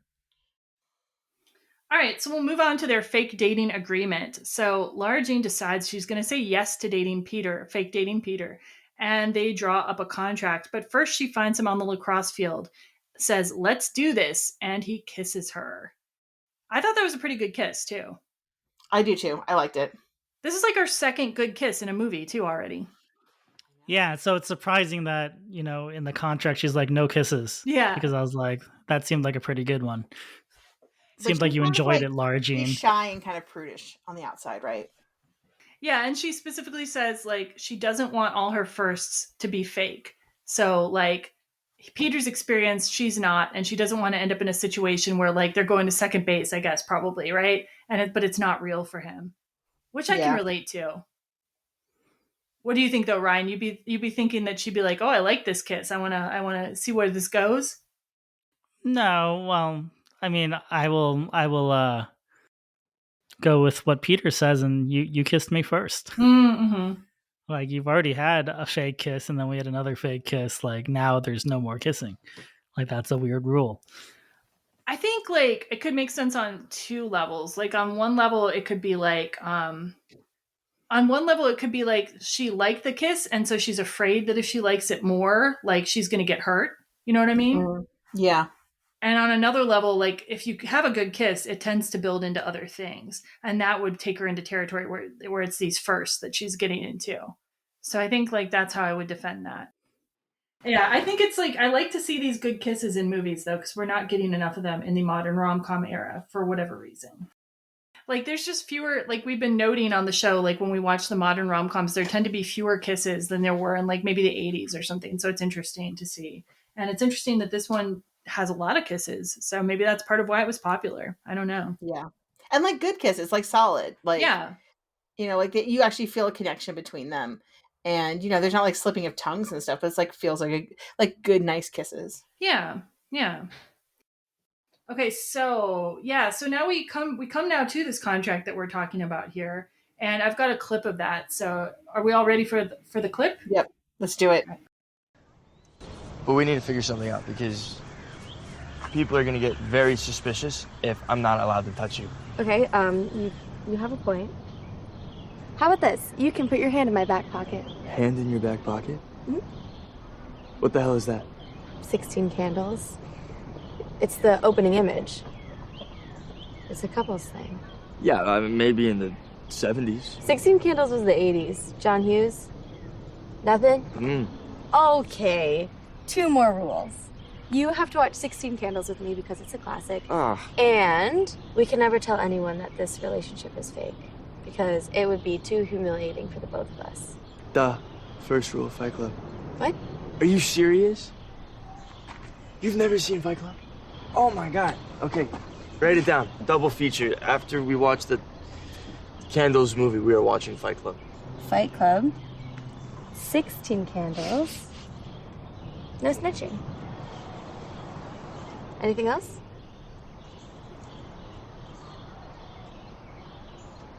I could write your notes every day. You'd do that? Sure. Jen was always on me to write her them. I never did, so if I start sending them to you, she'll be pissed. You good? How romantic. Also, you have to come with me to my lacrosse games and parties. Then you have to pick up my sister and I and drive us to school every single day. Okay. But you're coming with me on the ski trip. Yeah. So, like, the ski trip they allude to at the end is, like, notorious for people losing their virginity on it. So Lara Jean initially argues with that, but then decides she'll agree to it because she thinks it's not going to happen because it's, like, 3 months away. But anyway, it's a pretty fun contract scene. I don't know. What do you think? I really liked this scene a lot. I liked everything except the fact that he can't remember that the movie is called 16 Candles. He has a bad short-term memory, I guess. This The Candles, Candles movie. This Candles Just movie. sounds kind of lazy to me. Or maybe he's being dismissive. I don't know. I think he's being dismissive. I agree. I think he's just being like, whatever your movie. But I do like that, like, we have like Fight Club, 16 Candle, watch together. This is magic to me. There's a double feature right there. Like, why didn't I think of that? It's a double feature for 16 Candles, like, clearly. Totally. There's nothing like watching Fight Club and 16 Candles together. I kind of want to do that now. I'm here for that. I'm here for it. I don't know what you could possibly learn from that experience, but yeah. Yeah, I like the concept that they were going to sit down and for like 4 to 5 hours just watch these two movies together back to back. I do like that there's a lot of movie talk, though, between them. Like, these are characters who watch other movies, and that's also true in the books as well. A lot of rom-coms are mentioned at one point or another, and other types of movies are mentioned in the To All the Boys books. Okay, anything else about this scene? For as like hokey rom-com-y as this scene is, it's pretty fun. Yeah? Oh, good. He's totally Ruffalo too. When I listen to it again, I'm like, oh my god, it's roughs. It's young roughs. Anyway, young Hulk. Like, don't tell Disney or they'll make it. True that. All right, so they now begin fake dating, and Laura Jean's life begins to change a little bit due to dating Peter. So let's see. Peter gives them, LJ and Kitty, a ride to school, and Kitty is won over when he's going to give them a ride every day. And Peter likes, I don't actually know how to pronounce this drink, even though they had it in Korea everywhere, but I didn't drink it. It's like Yakult, I think is what it's Yakult. Yeah, Yakult. Yeah. Yakult. They call it a Korean drink. It's actually a Japanese drink, but it is incredibly popular in Korea. I saw people selling them on the streets. Like, there were actual vendors who like only sold these drinks on the streets, and they wore these particular uniforms. And people drink them all the time. I'm really not into fermented skim milk with specialized bacteria. That's not my jam, but I've heard that people like them. It's a yogurt drink. It's a yogurt. Yeah, I don't like yogurt. I'm just saying. It sounds so much grosser as a fermented skim milk drink with a special strain of bacteria. It's a treat we give my daughter. Oh yeah, so it's like definitely something you enjoy like regularly then. Me, not so much, but my daughter loves them. Okay, cool. Yeah, they're really tiny. Like, for people who are just listening and don't remember this from the movie, they're very tiny size as well. They're like a shot, right? It's like a little shot drink. Yeah. Well, anyway. People like to mix it with soju. Oh, yeah, that's right. Yeah. Another thing I didn't drink a lot of when I lived in Korea because I can't handle liquor at all. So anyway, but apparently like the sales of this drink after the movie like really went up, and their stock prices also went up. So like I couldn't find hard data on this other than like their stock prices had gone up. Like Mashable did an article on it though, and had some also tweets from people reporting that it was sold out like after this movie came out. I can believe it. I can believe that people would seek it out and be like, I want to drink that. Okay, let's see. They get to school. Everyone's looking at Peter and Lara Jean because it's like big news. And Peter does put his hand in her back pocket. Quibble with the last scene. It was not the opening image of 16 Candles. It is in the awesome opening montage, though. And it is like actually one of the most memorable images for me from 16 Candles is the two people with their hands in each other's back jean pockets. I thought it was like so sexy, actually. I feel that they did a really good job that this was really sexy. That like he's like putting in her face that like, you just want me to put my hand in your back pocket? Okay. This is going to be so hot. He doesn't do it quite as hotly as they do it in 16 Candles, though. He kind of like spins her around and does it briefly. You know what I mean? Yeah. It doesn't have the soundtrack behind it either to really help, that Hughes soundtrack. Yeah. I mean, the soundtrack in this is good, too. I want to talk about that later, too, by the way, later in the episode, especially since we have a soundtrack expert with us today. Yeah, no, I thought it was a well done little scene here. Then Peter also hands her a note in front of Jen, who notices it. Yeah, but like LJ's having a hard time with this. She's avoiding talking to Margot because she doesn't know how she would explain to her that she has a fake boyfriend because she's trying to avoid talking to Josh. Peter now gets Lara Jean to come to a high school party, which she doesn't really necessarily want to go to. What do you all think of this party scene? Like, beyond the fact that like these people are super rich who have this house. Is again a hearkening to 16 Candles in a party scene, because I felt like a lot of the shots were very much the same when I watched through it the second time. Interesting. I mean, certainly they haven't trashed the house like in 16 Candles. Like the house looks like people are not. Yeah, which is interesting. This is like a total departure from like the 80s, where if there was a party, everything was getting destroyed. In this movie, people are being actually quite respectful. That is true, but I think it is a different time. The 80s, everything was like, F the man, F our parents, whatever. And now we're like, we have to answer to our parents, and the man controls us. I don't know about that. I can't imagine my dad pushing me out the door to go to a party. Oh no. Yeah, not my parents. What would their response be if some guy came over while you were like baking, or a woman came over while you were like baking or doing something like that? What would they have said? I mean, like if I was in high school, they'd be like, "Oh, are you from school? Are you here to study?" So like back to the party business, like before they go into the party, Peter makes Lara Jean take her hair down. Then he keeps her favorite scrunchie, which I was like, which will be important. Then he makes her put her phone background picture as his picture, and he's already got her as his picture. This is like totally like beyond my understanding of dating, because we didn't have smartphones when I was in my like big dating era, right? Is this like a thing that like if you don't have this picture, like it's bad? Like I don't know. I have a picture of my cat, so I mean, I don't know either, but I am also an old lady. Yeah, I think it kind of tracks. Like if I don't have a picture of my family on my phone, I think people would be like, "Don't you have a wife and kids?" But does it have to be like your background image? Like I don't even have a background image. I haven't even like changed it from like whatever the regular thing is. Well, that's just a travesty. It's okay.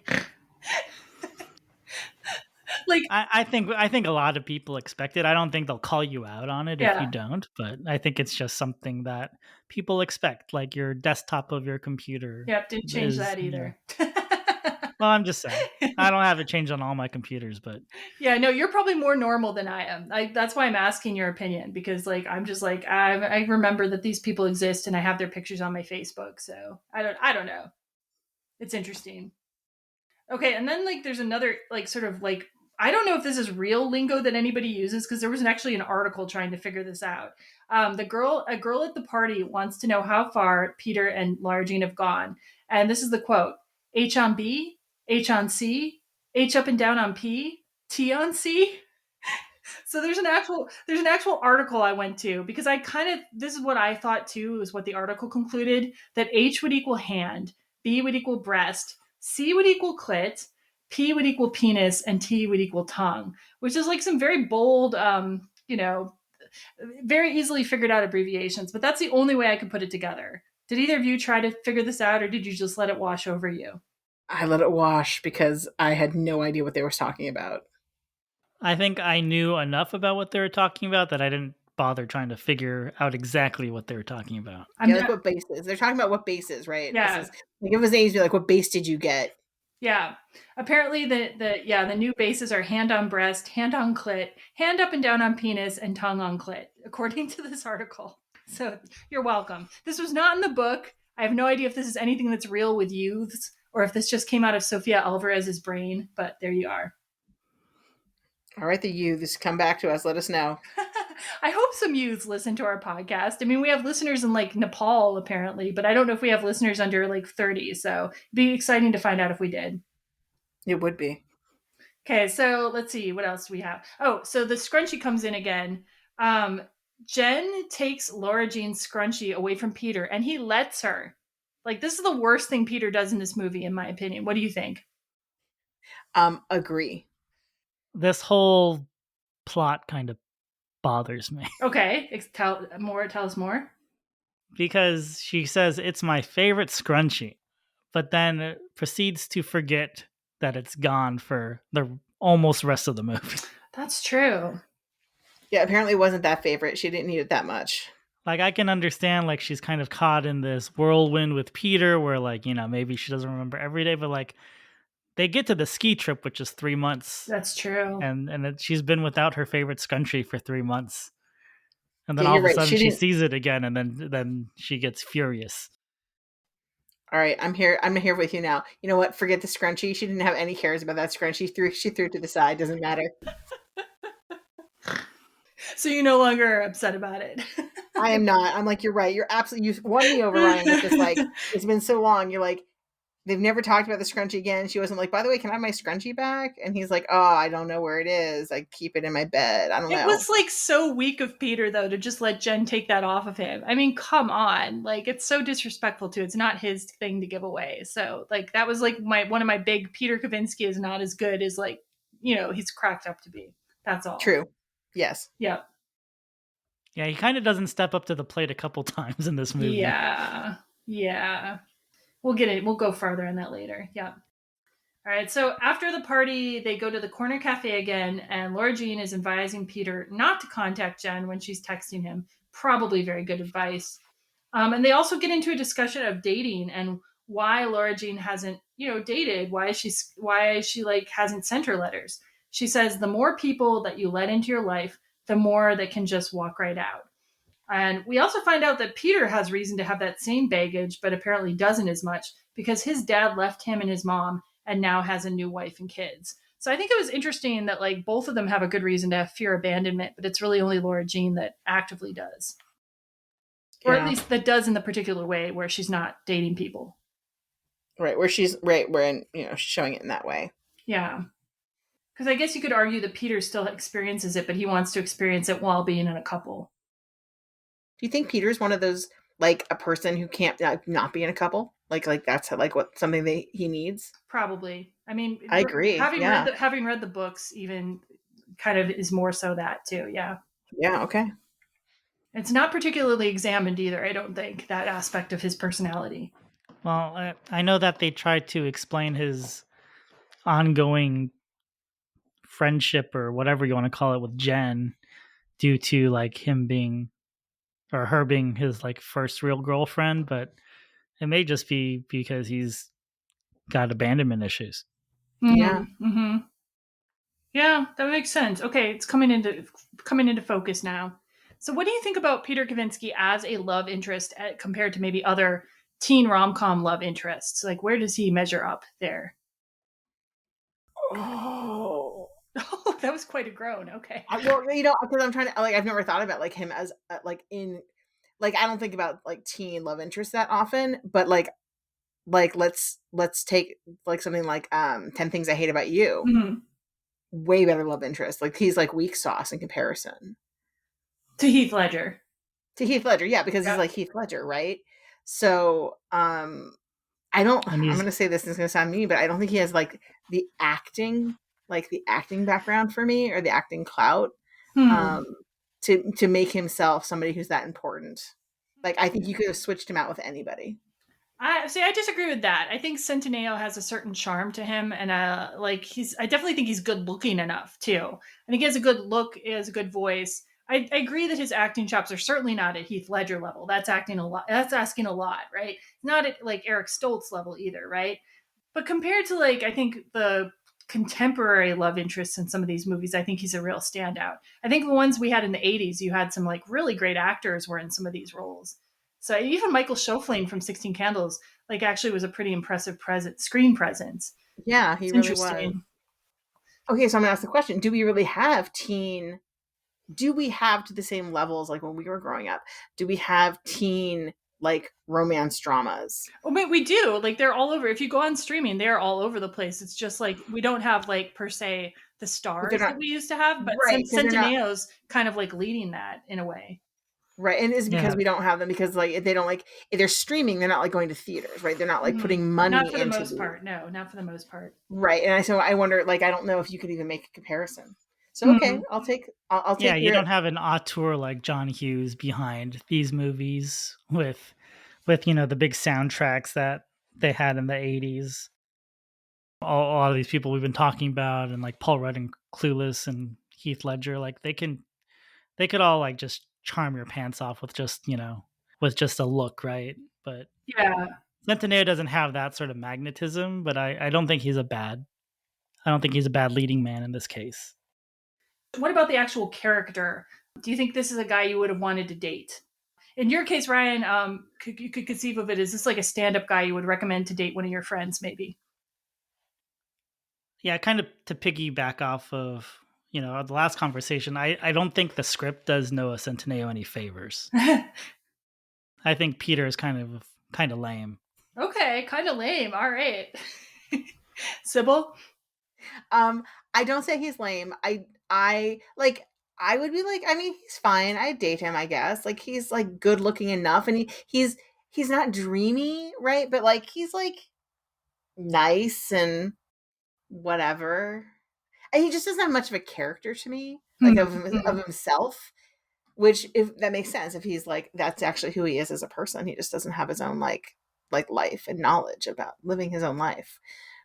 I might have possibly dated him because he's cute and fun and like warm. I think that's an important aspect of his character. Is he's very affectionate and warm. I think. He's also popular, so that is worth it in high school. Anyways, he's popular. Yeah, He'll raise your clout. I didn't really care about that, but the warmth was is really valuable.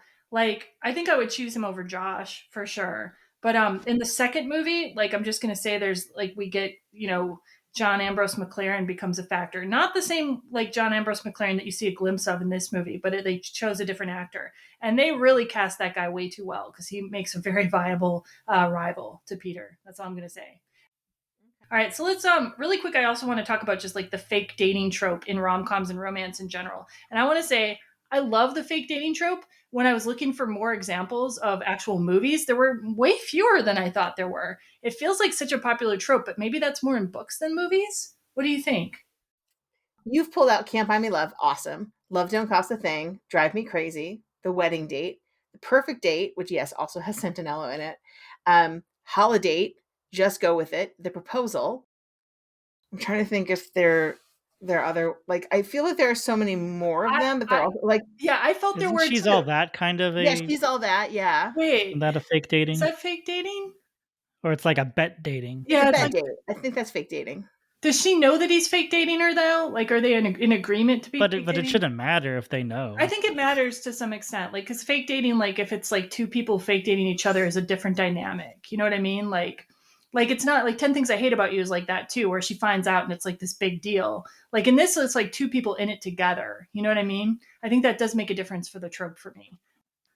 I put down for later. I have the Duff, and the Duff is like Okay, vaguely, sweet, yeah, that's fake sweet. dating. But I feel like there were like dozens of these, and it turns out they're just like I looked up articles to try to find more, and there just like aren't as many as I thought. Maybe I just want more of it because it's like my favorite trope. Is Yeah, it? because I'm like this is a pretty for like rom coms. That's a pretty solid list of like Okay. trope. I mean, like There's that- if we went to like the Hallmark movies, it's like every third one. Oh It's yeah, not- the Hallmark movies for sure. Yeah, we could dig into a lot more there. Yeah, that's for sure. Yeah. This isn't a movie, but that British sitcom Spaced had the same sort of premise. Okay, cool. I haven't seen that one. No, I personally love the fake dating trope. Like, where do you both come down on it? Is it something you enjoy? Is it an aspect of the film you enjoy, or could you live without it? I like a good like an arranged marriage fake dating trope. I appreciate that. I prefer it to the bet dating trope. Yeah. Yes. The meanness of that always winds up the big misunderstanding that always happens on the like the like where I'm daring you or I'm betting you to date Yeah. someone. Yeah, so like there's a lot of reasons I like the fake dating trope, but I asked on Twitter some people what they thought about it. And I think one of the users that responded like had like probably what my response would be too. So on Twitter, at Jane Austen BFF said, I don't even know why I like this trope so much, but maybe because it's a way for two people that may not have necessarily gotten to know each other to get that chance. And I love to see the sparks fly when they get to know the real person underneath the surface. And I would kind of agree with that because I like watching, like seeing dissimilar people become involved. And sometimes it's really hard to justify why these people are involved. But the fake dating trope kind of takes care of that. And also, a lot of times you find these two characters like learning from each other in that way because they're so different. So I think that's one reason I like it. I would have to say that I like the fact that they're like they discover each other. I actually like when they start out as enemies first, and then they agree to like do something because they have a mutual cause. Yeah, but they don't even like each other. That's actually my favorite version of that trope. So a fake dating enemies to lovers overlay, sort of. Yes. Yeah. Interesting. Yeah, anyway, I love this. I have one of these in my double feature recommendations, one of these fake dating movies, and we'll talk more about it there too. I also, interestingly enough, in a critique of this movie, Plan A magazine said that the fake dating trope with a contract is also very popular in Korean dramas, including My Name is Kim Sam-soon and Full House. So I did not know this because I'm not a K-drama person, but like, yeah, I'll take their word for it. Not surprised. Okay, so Lara Jean and Peter, through their fake dating, are growing a little closer, and they are still fake dating in November. I like that we can tell like how far forward they've moved. And I remember when I watched this the first time, I was like, wow, this fake dating is going pretty well, considering they're still together. That's true. That's true. They have little markers. They actually show what month it is, which is a way they show time passing, which is kind of a lazy cheat, but it works. It's fun. Yeah, we get to see scenes of them growing closer. We see Peter is in fact watching 16 Candles with Lara Jean and her sister, and we can talk about that a little more in our next section. Probably it would be relevant. Kitty begins liking Peter a lot, and Lara Jean's a little worried about that. Lara Jean eats with Peter's family too, so she's getting to know him. And we have kind of a second conversation where they talk about their family relationships and mom's death and dad leaving, kind of on a deeper level. It's interesting. It's almost the same conversation, but it didn't feel repetitive to me because it felt like just revisiting naturally something that they already talked about. Yes, I felt that way too. We also have a scene where Chris and Lara Jean overhear Peter and Jen talking, and Jen's still trying to get Peter back. And she hasn't told Chris that she's fake dating. If that's my best friend, I'm telling her. I'm sorry. I agree. That seemed like, is she really your best friend? Do you even have friends? Yeah. Or your family? Have you not seen Fight Club? Okay, so we get to the point in the fake dating relationship where they both like each other, but neither one is telling the other that they like each other, and both are just getting jealous about perceived slights, which is always the best part of the fake dating movie because you know it's going to go down anytime. Totally. Yeah. But now before we get to our spoiler section, we're going to talk about kind of like how the representation in this movie is. So this is like a movie that both received a lot of praise for representing Asian American characters in a movie, and also received a fair amount of critique and pushback at the same time. I'll introduce a little bit about the background, and then let's give our opinions, and then we can address some of the individual critiques. So probably needless to say, but just in case you have been hiding under a rock, there's a long history of poor representation of Asian Americans in our film and TV. So white actors have portrayed Asian characters in yellowface in many occasions, or they're just absent Asian American characters. They don't appear in the movies, or they're appearing as stereotypes, such as we had in 16 Candles that we talked about on our last episode. As of 2018, the New York Times reported a study from USC that found that Asian Americans played only 1% of leads in Hollywood, and they represent about 6% of the population. So that is a huge deficit right there. But 2018 was a year when things started to maybe turn around. I haven't seen the recent data on what the percentages are these days, but 2018 was the year Crazy Rich Asians became a huge success, right? And then To All the Boys was released only 2 days later. But the crazy thing is Crazy Rich Asians was notable for being the first Hollywood studio film with an all-Asian cast in leading roles since The Joy Luck Club in 1993. That is insane. Okay. That is. Yeah, we talk about that a little bit more on our episode on Crazy Rich Asians, which is episode 12 of the podcast. So this movie was in some ways a step ahead. We have all three sisters are played by Asian American or multiracial, half or part Asian American actresses. Lana Condor is, as we mentioned, a Vietnamese American adoptee. Janelle Parrish, who plays Margot, is half Chinese and born in Hawaii. Anna Cathcart is half Chinese and from Canada. So these are the actors we have in here. And there's also a little bit of other representation in this movie, but not Asian. We have the actor who plays Lucas, one of the recipients of the letters, is portrayed by a Black actor, Tretso Mahoro. So before we address some of the individual critiques of the movie, what is your general impression of the representation in this movie? Obviously, with this Asian American family, the three sisters are all half Asian or full Asian. That's a huge step. And the fact that, they're not talking with accents and there's not a bunch of stereotypical traits like, oh, Lara Jean is so good at math. Obviously, those are all huge steps for kind of normalizing Asian Americans in Hollywood films. So I think on that note, it's great. I think, having one of the crushes being Black, I think that is also great.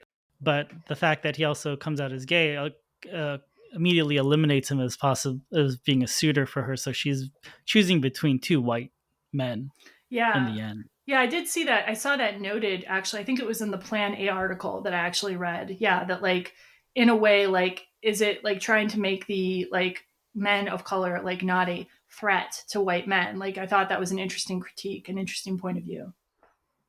Sybil, any general thoughts you had when you watched it or No, Ryan, you pointed out that like I was like, so our one black guy is a guy who's like gay, and therefore he can't get with her. So I'm like, okay, but I'm like, I guess it's oh.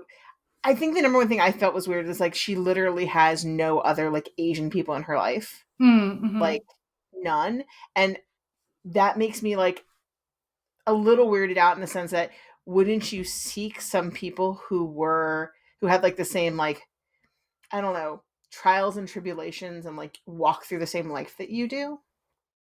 Yeah, it's interesting. You do see like Asian background characters in the film Yeah, too and none at of them are her times. friends. Yeah, yeah. Like, and the second movie did seem to correct for some of this. They changed John Ambrose McLaren. He appears briefly in the end of this film, like as a white kid. They changed him to, I don't exactly know what race, but multiracial, I think, in some sense. And they do have her interacting with Korean family, albeit a little briefly. But yeah, I think maybe that was even in direct response to this, or maybe it's just the fact that the book was like, you know, a little richer on some of those topics in the second book. But yeah, both very good points. Okay, so some of the different criticism, I'll put a couple of the articles in our show notes. But yeah, we mentioned like some of the criticism was around how Lara Jean's potential love interests, none of them were like Asian men. So Han Win wrote in IndieWire, while casting Asian actors in non stereotypical roles is important for representation, it's especially significant when Asian men are cast in romantic roles to counteract the history of Western media portrayals that have desexualized and emasculated them. And I think it's also interesting that like the like Crazy Rich Asians also received some criticism because Henry Golding is not like a full Asian actor; he's like a biracial actor. So some people were saying, well, they couldn't let him be, you know, the most Asian actor couldn't be the one getting the woman. I thought so. There's these issues of representation are often very fraught.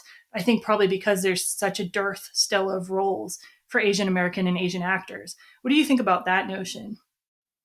Yeah, I think that that's actually.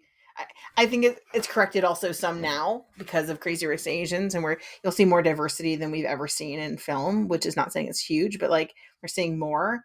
But I do think that's right on. It's a very good point. Yeah, and to piggyback off the emasculation of Asian men, like there's not a lot of romantic comedies with an Asian male character, and if there is, it's like Crazy Rich Asians or like Always Be My Maybe, where the uh, the female interest is also Asian, Mm-hmm. and I think Hollywood probably just has an interracial romance problem in general. Like I think they're kind of scared of it. But yeah, there's definitely a lack of Asian men in romantic comedies, and then when they are, they're usually chasing after an Asian woman. Yeah, I felt like Randall Park, like you mentioned, Always Be My Maybe. He was so good in that movie. And I kind of wish he'd hit his rom com stride earlier. I wish people had cast him earlier. Because if they ever made a remake of When Harry Met Sally, like he would be my pick for Harry. I'm not saying they should remake When Harry Met Sally, but if they did, he would have been my Harry, like straight up. Yeah, you He's Yeah, see he'd that. be good. he's so good. Like I think he's just so funny and also like charming. Like I totally see him as a romantic lead, but like a lot of these like actors are now getting to like where they're probably unless it's a Nancy Meyers movie, they're probably not considered young enough for a rom com anymore. Right. But like even like a Steven Yeun, like he doesn't do romantic movies. Mm-hmm. He's married in Minari, but that's a Korean family. Hmm. And then in Beef, which is not a romantic thing, he's the lead in that, opposite Ali Wong. So once again, it's like Asian male, Asian female. Yeah, I think the Plan A guys mentioned a couple exceptions, like the Big Sick, and there was one other, but like, yeah, Yeah, which is based off of true story. Kumail's real Yeah, life. yeah. But it's a great movie. I'm like, hope we cover that one someday too. Another critique for Plan A magazine, Chris Jesu Lee said, "What kind of twisted fantasy is that where an Asian American writer who wants to write an aspirational, semi autobiographical story feels compelled to make her father white, kill off her Korean mother and chase after white boys. And that's referring to Jenny Han. And it's like the overall article is a little more like layered. It's not like totally attacking Jenny Han. It's like saying I can understand like Asians maybe don't feel they can put themselves at the center of their story without whitening things or something. I thought that was very interesting critique. But yeah, the dead mother is an interesting problem we also have going on here. Why is the dad not dead? Why is the mother the one who has to die? Or why isn't the dad Asian? Or why isn't the dad Asian? Yeah, another point. Because I mean, him being white doesn't like serve any purpose. Like the fact that they are mixed race does not come up. Yeah, I think the only sense it comes up a little bit in the second and third as kind of like the dad feeling angsty because he doesn't want them to lose touch with their Korean aspects of their cultural background. That's about it. Which I can see that as being a problem, but they don't really super develop John Corbett in this movie beyond just being like a good old dad that kind of hangs out sometimes. Right, and apparently hands out rubbers. Yes. And this is just through limited experience, but any, or at least for the majority of mixed race couples that I know, where it's like Asian mom and white male father, I never see a lot of conversations about the father one caring that much about the kids having that Asian heritage. So good on John Corbett's fictional character, but that's not something I generally see. But yeah, I think they do a disservice to the dead Korean mother because there's almost, other than the end of the movie with the song, there's really nothing that you learn about her. Yeah. No, she's a non-entity. Yeah, I mean, Exo Kitty gets to explore that a little bit, which is nice, I think.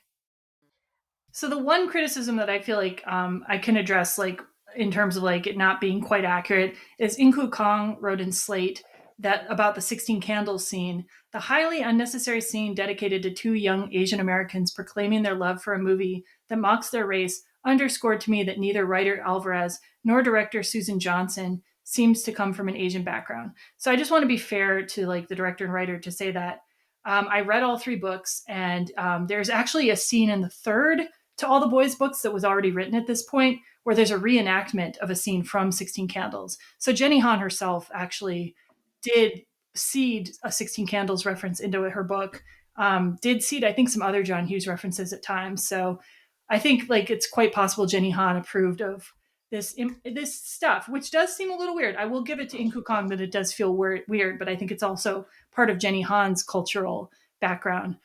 What did you think about this, like 16 Candles, when they're viewing the scene? I mean, I like the fact that they just put it out there. They're like, hey, you can love this movie. Essentially, it's like, well, you can love this movie and still understand that at the time that it was made, this is now super offensive. Yeah, I know a lot of Asian Americans who love 16 Candles, but they hate that character.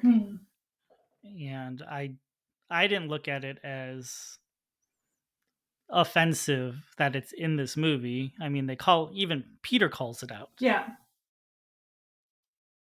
I mean, I like the fact that they do call it out. Like that's like, and like that if you hear from both of them, like, but that's not what this movie's about. This movie's about like how hot the boy is, right? Although to be fair, when Serena and I were talking about Jake Ryan, like once you realize that he's like aiding and abetting date rape, it's like he's like whoa, there's a lot of things going on in 16 Candles. Yeah, it's a problematic movie, but I know a lot of Asian Americans who can look past that character and still enjoy it.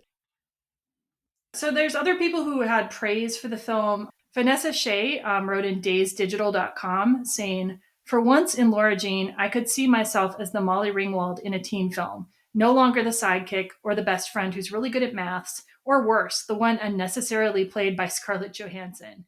At the same time, in the film, no unnecessary fanfare is made of Lara Jean's heritage. Unlike Long Duck Dong, whose Asianness is literally announced with a gong sound at every mention of his name, Lara Jean's Asianness is refreshingly not her defining feature." So she found that meaningful to her, and she apparently is also a hyphenate. She is a British Taiwanese, I believe. She said, "Though I could look to Asian dramas to find the characters that looked like me, the social constructs I found myself in and related to, being raised in the West, were vastly different." So I thought that was it was nice to like hear that some people felt very represented by this. And like as a person who's white, you know, my whole life I've grown up seeing, you know, characters who look like me in movies. And like maybe as a woman, they're not always like the best representations of women. That's another issue. But there were women characters that I could respond to, like Baby and like Dirty Dancing, like was like somebody I could like, I looked kind of like her and I could identify with her. And so you have to remember that like this is not everyone's experience, and that's why we're trying to get more representation in Hollywood. Yeah, exactly. So, what are you guys' thoughts then on what would you like to see in an ideal cinematic, and especially for Ryan, like what would you like to see, you know, in an ideal cinematic environment for representation? Like, what do you think Hollywood should be looking to do and looking to produce? Oh, that's a big question. I know, it's a big question. I'm sorry. So, well, I guess I'll kind of talk about this movie and kind of what I would have liked to see more in this movie or changed in this movie. You know, like earlier I mentioned, if there were just some things around the house that might have shown a little bit of that Asian Americanness, you know, whether it just be like a Hello Kitty pillow on the couch or something, just to show that, you know, maybe their mom left them or they had something as a kid from their mom. Um, or maybe even just like while eating, maybe Kitty could be like fumbling with some chopsticks, trying to eat with chopsticks. Hmm. Just something, just small little things. Like it doesn't have to be their entire identity, but just a little bit of color here and there would have been nice. I know that there was some criticism about how there's no Asian male kind of in the mix for Lara Jean in this first movie. I think it's kind of a lose lose situation with this story. Yeah. Like if she is going to end up with Peter Kavinsky to make either Lucas or to make Josh Asian, I think would have gotten the same criticism. Obviously, Yeah. I mean, maybe if not the Asian male Josh, was maybe not because that's still her sister's boyfriend, but I know exactly what you're talking about. If he loses out to the right. white guy. Yeah, yeah, yeah. Right. So there, you know, so I don't know if there's a way that you could solve that without her ending up with the Asian guy.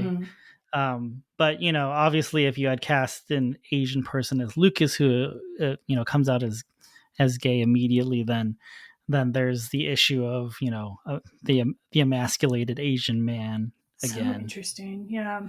So it's a little bit tricky, but so I didn't have as much of a problem with that, but you know, her not having any Asian friends, like Cybil mentioned, like you know, even if it was just like someone who sat with them that didn't have that many lines, would have been nice. Yeah, why isn't the Um, kid from camp? Why isn't the kid from camp Asian? That's true. That's true. Like you could have easily just a kid from camp Asian because like the letter never makes it to him. So That's whatever. true. That's true. They do actually bring in an Asian male regular friend in the group in the second or third movie. I can't remember which one, but yeah, I wonder if it was in response to some of this criticism too. And they're like, "Oh shit, we could have done better here." I don't know.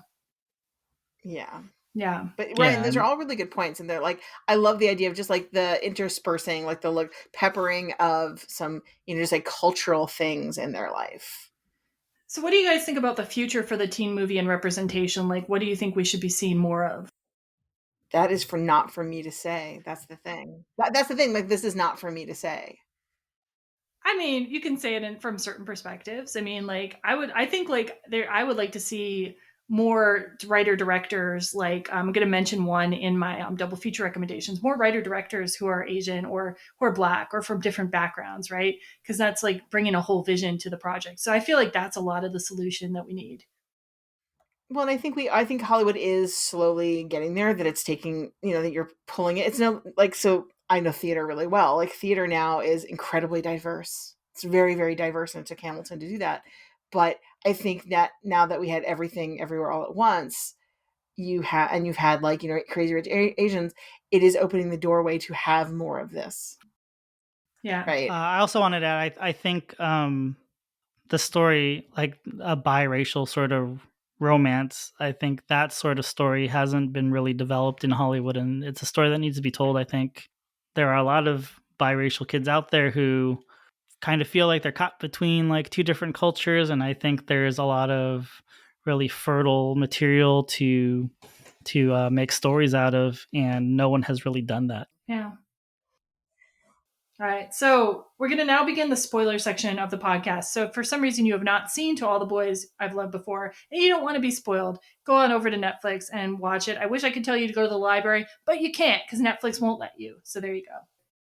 All right, so back to Lara Jean and Peter. They are now at the ski trip. Once again, it's a notorious trip at the school, known for people losing their virginity on this trip. My school did not have a trip like this. That's all I got to say. No, me neither. You have to have, I think, really rich school. I don't know if I went to a really rich school, but I feel like we had something similar. I never went on this trip, but I remember some sort of ski trip with a bunch of people bringing alcohol on the bus and stuff. Really? Is this a real thing? Where did you grow up? Well, this is after I moved to San Diego. Okay. I grew up in San Diego, and we didn't have that. So you guys didn't go to the same school. I'm just going to check because that would be funny. I went to West Hills. I went to a Scripps Ranch. There you go. Scripps is fancy, though. Fancy. I wasn't fancy. It was fancy.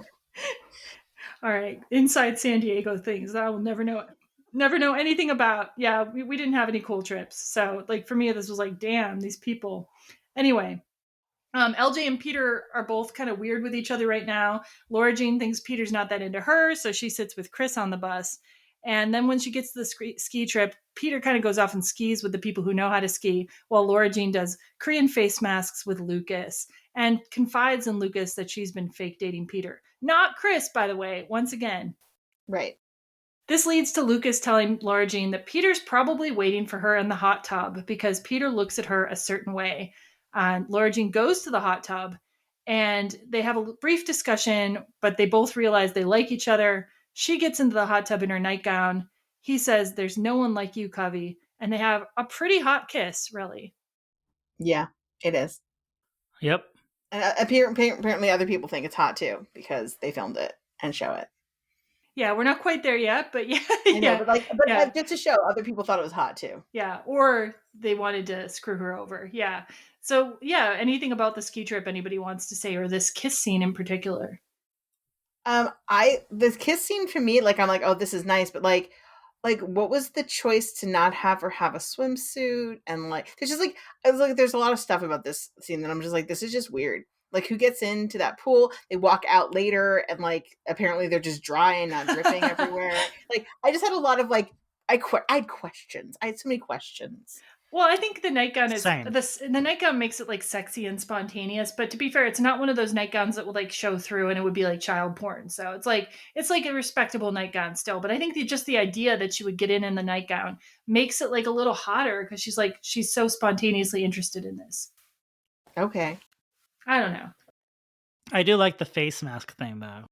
I do like that instead of just reading books. Like, that seems like a little bit more of a social thing to do.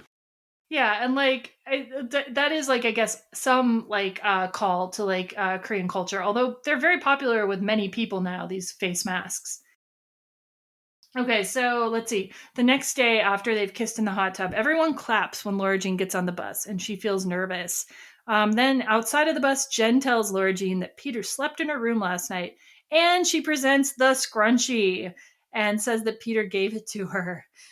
This leads Lara Jean to break up with Peter because he took her scrunchie that she either cared about a lot or didn't care about at all.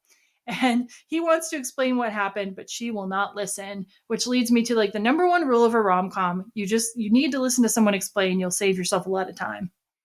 So do we think that Jen knew that this was her scrunchie? Yes. Yeah, I think so too. Yeah, it's very clear that she knows that it's that it's her scrunchie because of the way she takes it out of her hair and the way she's kind of playing with it. Like she knows. She's trying to get her attention. Yes, this is a manipulative lady, this Jen. Spelled with a G, by the way, not like me. So yeah. So we come to Christmas now. It really doesn't tell much about Christmas. There's no point in it being Christmas, but it's just showing the passage of time. But Margot comes back too, so I guess that's the point. She comes back from Scotland, and secrets are revealed because Peter comes to talk to Lara Jean, and she tells him she's tired of being second best to Jen, which leads to a confrontation in front of the house, which I'm going to play a clip of right now. Just so you know, nothing happened between me and Jen last night. No, what happened was that you went to her room in the first place. Yeah, look, Jen and I dated for a long time. Okay, those feelings aren't just gonna go away. I mean, we have history. I'm tired of being second best or fake best. I don't know. No, you do not get it. Okay, last night was a mistake. I mean, physical stuff might not be a big deal to you, but to me it is. Who says that it's not a big deal to me? It says every single guy in the bus clapping and praising you like a god, and you're just eating it up. Okay, look, Just leave. Can we just go inside and talk about this? She asked you to leave, buddy. Josh, I'm fine. Go back inside. No, it's all right. No. Are you serious right now? Wait, this isn't about Jen and me at all. No, this is about you and Josh. Are you kidding me? This is the reason that you broke up with me. You're still in love with this Bon Iver wannabe? If Lara Jean broke up with you, it's probably because she's coming to the life-altering revelation that she's too good for you. You're in love with Josh? Margot, no.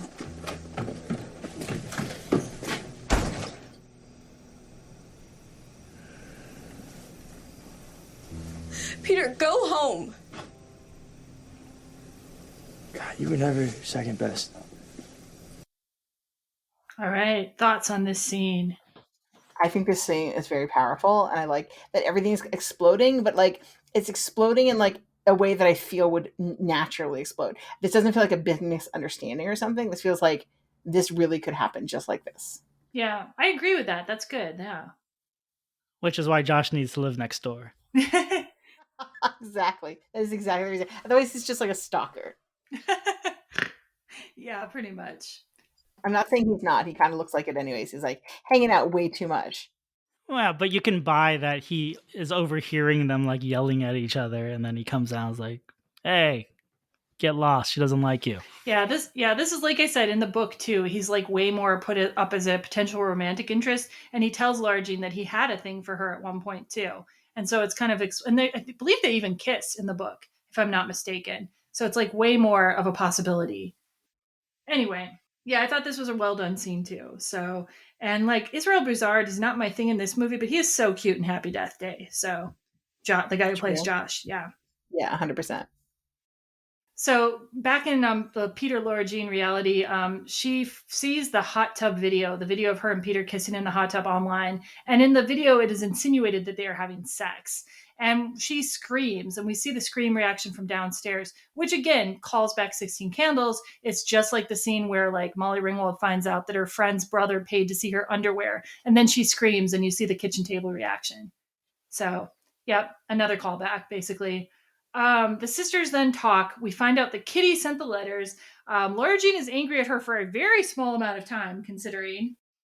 But Margot's like, if I can forgive you for liking my boyfriend, you can forgive Kitty. I don't think it's really the same thing. I don't think Lara Jean could help. Not the same thing. Yeah.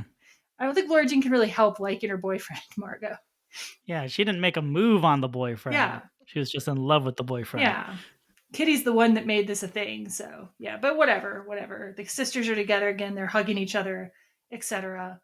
Margot helps Lara Jean get the video taken down from Instagram as child pornography, and we see briefly a lock screen picture on Lara Jean's phone, and it's a picture of her and like Peter cuddling, but apparently this picture was actually a picture of Lana Condor and Noah Centineo on the set, just relaxing between scenes. So they were actually cuddling with each other between scenes. That's so sweet. It is kind of sweet. Okay, and we get this really brief scene now, too, with the dad. John Corbett and Lana Condor's characters are at the cafe, the same cafe, and he's telling Lara Jean about how him and her mom used to come to the same cafe, and the mom would play Everybody Wants to Rule the World by Tears for Fears on the jukebox and start dancing, and then she would play the same song again. So this is kind of our glimpse into the mom. I can't actually remember what this had to do with anything in the movie. What do you guys think? Do you remember it having resonance? No, I remember thinking when this happened that I'm like, I wonder if like some other big chunk about her mom was like, because once again, we've had really not that much information about her mom, right? And apparently like now her dad's like, no, I never talk about your mom because I'm sad, which maybe is why the house is stripped of all of her possessions. And I was like, I wonder if there was like a bigger section like in the movie or in the book regarding her mom and they just stripped her down. This is the point where I wonder if her mom was a person that they were just like, it's too hard to describe her in this movie, so out she goes. Yeah, it just seems so random. And then also the fact that, many years after her death, it's like, oh yeah, I used to take your mom to this cafe when we were dating. Mm-hmm. It's like, have you never been to this cafe? Yeah, like he's Yeah. like, since we then?" never do anything with your mom, about your mom, or talk about your mom, whatever. Maybe it was in there to have to attract an actor of the caliber of John Corbett, just to have another speech for him or something. I don't know. I don't know either. It is a piece that stood out as strange to me. Like, you could cut this scene and like this movie would be just as fine. I like having it though. I do like the little character piece about her mom liking that song, which is called back to an XO Kitty. Do you remember? I do. Yeah, yeah.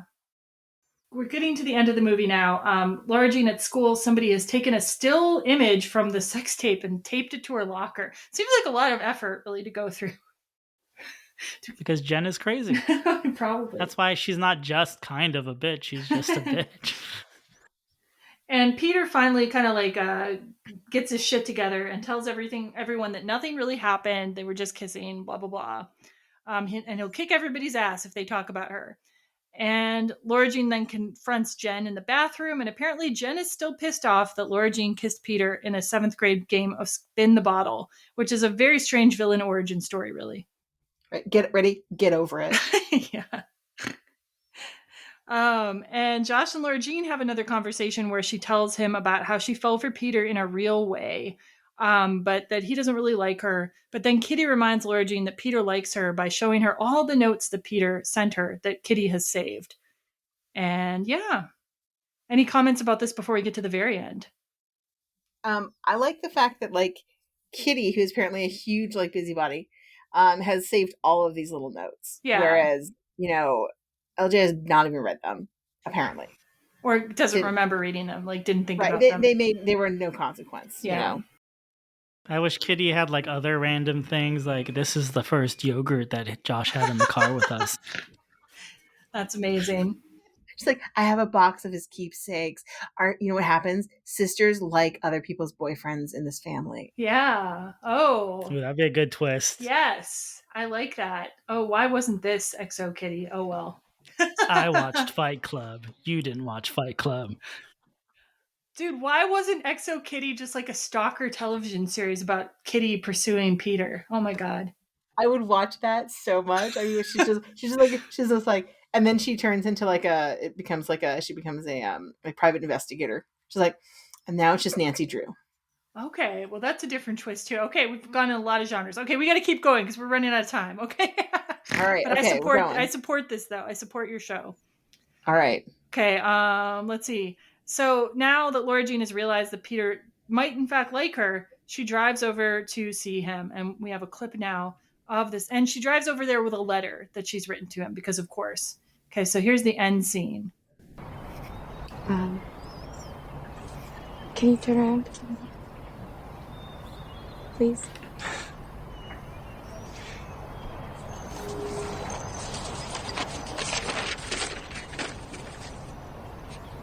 Dear Peter, I need you to know that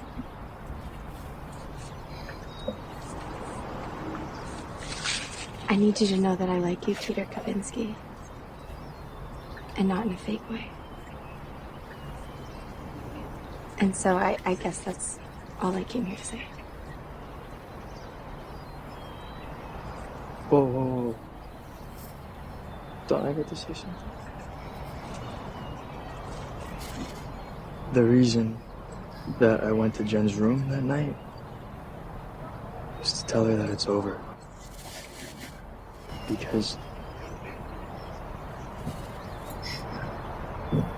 Because I'm in love with you, Lara Jean.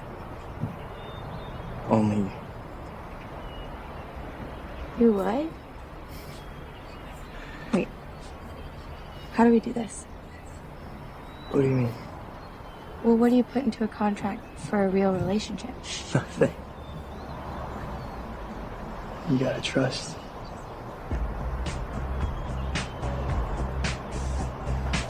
You gonna break my heart, Covey? I fantasized about falling in love in a field, but I just never thought it'd be the kind where you played lacrosse. If you were here now, I wouldn't mind. All right, what do y'all think of the ending here? I had like Breakfast Club vibes. Okay. Why is that? I wish they'd had more callback to Breakfast Club, but it was a very Breakfast Club vibe. Really? Yeah. What about it? Well, Just they end in a field together, right? I guess a field. Yeah. Okay. I do like his line of, "Are you gonna break my heart, Covey?" It's affectionate, but it's kind of a joke. But I don't know. It kind of puts them on equal footing. Mm-hmm. Like he's the jock who gets whatever he wants, but he's like, "Are you gonna break my heart?" Yeah. Yeah, that's good. And also, it's kind of a good foreshadowing for the second movie, to be honest, because that gives Laura Jean another love triangle. Yeah, interesting. Oh, the YA love triangles. Yeah, they like them. I mean, they happen in real life too. Okay, so then after this too, we see like the John Ambrose McLaren of this movie shows up at the door, and Kitty smiles like she's so happy that he showed up. They changed actors between the first and the second movie though, so we get a totally different actor for the second movie. I actually didn't find this ending to be particularly much. Like, I think maybe it's because they've called up 16 Candles so many times, and that has maybe one of the best teen rom com endings ever, right? It's very iconic imagery and like just very like make a wish, it already came true, right? Like it's like you can't beat that. So if you call that up too much in your movie, people are going to be expecting a big show at the end, and it wasn't quite that. So yeah, Do you think a lot of other people caught all the 16 Candle references? maybe only people who generationally who've watched it. I don't know. Right. Yeah. Yeah. Because I think that like although like I was like I appreciate all the 16 Candle stuff. I think it would have been great if it ended with 16 Candle thing, like they're sitting over, cake or whatever. But like would they be sitting in the diner about her mom that she just found out about? Like where would they be? What Yeah. party would it be for? Like it'd be hard, I think, to like wrap that in. I just feel like, and I don't know what it is. Maybe it's because things are being made for streaming. I don't know. But this ending wasn't in the book, so they could have done anything for the ending. The book left it a little bit uncertain what was going to happen with Laura Jean and Peter. They could have done anything, but I feel like there's less attention paid to imagery in a lot of these movies. Maybe the Yeah. Breakfast Club thing, maybe you're onto something with that. But I think in the heyday of film, you would have these really strong visual images that went with these endings. Or just, Yeah. yeah. Anyway, so in terms of the soundtrack, there wasn't, as far as I could see, an official soundtrack release for To All the Boys I've Loved Before, but both of the sequels have had soundtracks, like physical copies of soundtracks available and for sale. So I feel like they began to see that it was an asset for the movie that they could profit from, right? And I feel like a lot of the music in the soundtrack is as good as like John Hughes movies, but I don't feel like the way it's used is like striking enough. Like I think they have so many songs that like sounds kind of similar and that aren't used for much. You know what I mean? It's not like with the John Hughes movies where you hear the song and you're like, I know what scene that was in. You know what I mean? Yeah. Exactly. Yeah, as the kids would say, the soundtrack is a vibe. Yes. That's good. That's a good explanation. Yeah, but it's not like one song is taking center stage per se. Despite all that, were there songs that stuck out to either of you? Not me, but that's also not usually what I pay attention to very intensely. I remember liking a lot of the music. I'm not familiar with a lot of the artists on this. Yeah, like I like Blood Orange, but I didn't identify that right away. Yeah, that was one of the songs that stuck out for me. Like I'm not familiar with like any of the music except for like the Tears for Fears, okay? Like I'm like way out of it when it comes to modern music, but I really did like the song You're Not Good Enough from Blood Orange. I like the song Drunk by Anteros. I don't even know if I'm pronouncing that right. I like the song Human Right by The Strike. I like those are all ones that stood out for me. Like, and I don't even know if these bands are popular or like not popular, like no frame of reference. I appreciated that the captions told me what songs were playing. That's what I appreciated because I was like, oh, like that Blood Orange song. I was like, oh, that one's good. I like that. That's good. Did you then go Yeah. and seek it out, like and listen to No, it? absolutely not. Okay. No. Blood Orange is really good. Yeah, like I have with some of these Netflix movies, I've gone and like found a YouTube playlist that has all of the songs from the movie on it. I did that when To All the Boys 3 came out, actually. I specifically was like, oh, the music's in this is really good. And I went on YouTube and somebody had put a playlist of it up. But apparently there's also a soundtrack too. Very Whoever cool. is the soundtrack supervisor for this movie, and I guess for all of their movies, I give them props for finding a lot of not super big names and filling a movie where it felt like the music was always good, but you didn't know what it was. Yeah. Except for the Tears for Fears, of course. Yeah. Yeah, the Tears for Fears ends up sticking out more than the other music too, because it's used to like punctuate a specific emotional moment, and the song is like an important part of that moment. Which I wonder if they would have benefited from doing that a little more with some of the other songs. I don't know. Just like how the movie kind of helps. Like, I mentioned the movie as being kind of like this fun ride. It's kind of breezy, and I think the music really helps with that. That's true. That's true. And this becomes like, so moving into the next topic really quickly, this becomes even more of a thing in the sequels. Oh my gosh, like there's even more song cues, and it's more prominent. Everything that was like fun and catchy and Instagrammable in this movie is just like exploded in the sequels. Like more baking, more cute dates, more movie references. It's like, it gets to be a little much, to be honest. But so I definitely prefer the first movie. They changed directors for the second two movies, and they also changed writers. And we're not going to go into huge detail on that. I think the sequels are still worth watching, but P.S. I Still Love You. The big strength is that the guy who plays John Ambrose McLaren is really good, maybe too good. And Always and Forever Laura Jean, I think the big strength there is they do this great montage of a trip to Korea, which is alluded to in the book, but not really described. So I found that really fun since I lived in Korea for a while. But they're everything that was made this movie like a vibe and like, like a little bit breezy, 10 times breezier. You know what I mean? Yeah. Yeah. And also the third book is much more complex. The third movie like really takes away all the complexity and ties up everything with a bow in a way the book refused to do. So I felt there was more of an authenticity to the book. So yeah, that's my thoughts. We're now going to do our double feature recommendations. So we're going to recommend movies that would pair well with To All the Boys I've Loved Before. And I'll start out with mine. So my first double feature recommendation is Along for the Ride from 2022, which is another Netflix teen movie. It's also got a rom-com element, but it's also kind of like a coming of age after high school, discovering yourself kind of movie. And the reason I'm recommending it is written and directed by Sofia Alvarez, who did the script adaptation for To All the Boys I've Loved Before.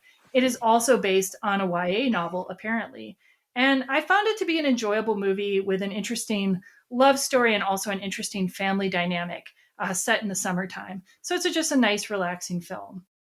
And then my second double feature recommendation we've actually covered on episode 4 of Every Rom Com is The Half of It from 2020, which was written and directed by Alice Wu. And she's a filmmaker who also made the movie Saving Face.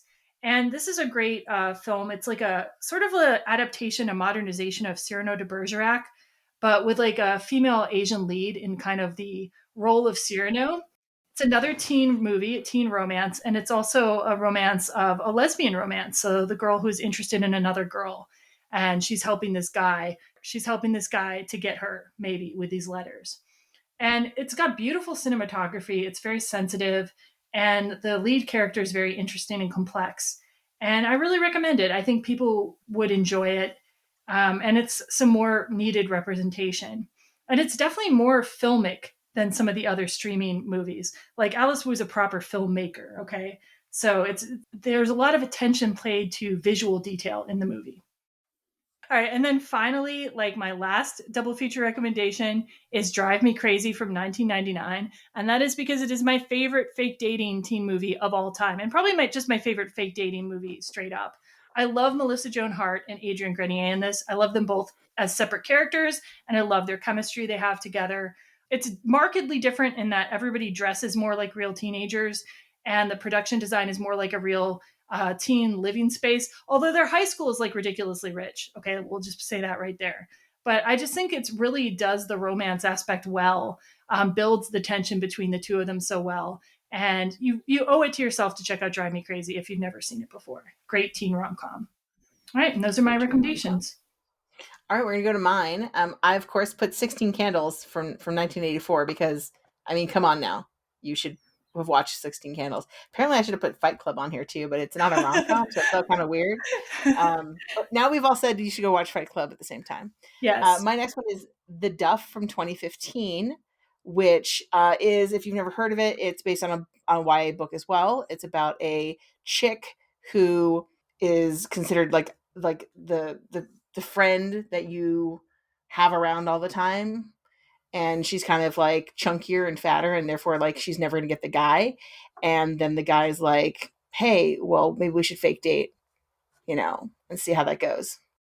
And then of course they, romance ensues. It's really good. It's a really good book, and I felt it's a really good adaptation. And isn't the guy in there? He was on that Amazon show Upload or something. Isn't it that I hot have guy? no recollection of who it was. I think it's the hot guy who's on the show Upload on Amazon. So I can't remember his name right now, but I'm pretty sure that's the guy. Yeah. I wouldn't doubt it. He was dreamy. He was dreamy enough. I was okay with it. And then we have Exo Kitty, which came out in 2023, which is a TV series. And it apparently, I just discovered, is not part of a book. She just wrote it. And I really love it because Kitty, I think, is mischievous, and she still has like all the like, she wants to like get people dating. You also get to meet some of the characters from the other, the other movies or books that, they kind of get talked about. So you catch up with them. But I love that it takes place in Korea because she goes to Korea to, study abroad because she wants to be with her Korean boyfriend. And then, hilarity ensues, which, by the way, is also, I think, a fake dating situation. So this family has trouble with fake dating. That's true. Like Kitty's not fake dating, but somebody else is fake dating. You're right. Yeah, she's her boyfriend, who's now maybe her ex-boyfriend, is fake dating. Yeah, I didn't even think of that. That's so true. Yep. Okay. Yeah, I enjoyed Exo Kitty as well. It was addictive. Like once I started watching it, I think I watched the whole thing in a day. So yeah, it's candy. It's just like bubblegum candy. You just like consume it. It's fun. So my recommendations, one is Richard Linklater's 1993 film Dazed and Confused, which is about the last day of school. And it, it's got kind of those young love vibes, not necessarily a fake dating, fake relationship vibes, but I thought it would pair well with this movie. I really want Richard Linklater to do a fake dating movie now. Sorry. But he needs to record it in real time. Yes. Year by year. Yes.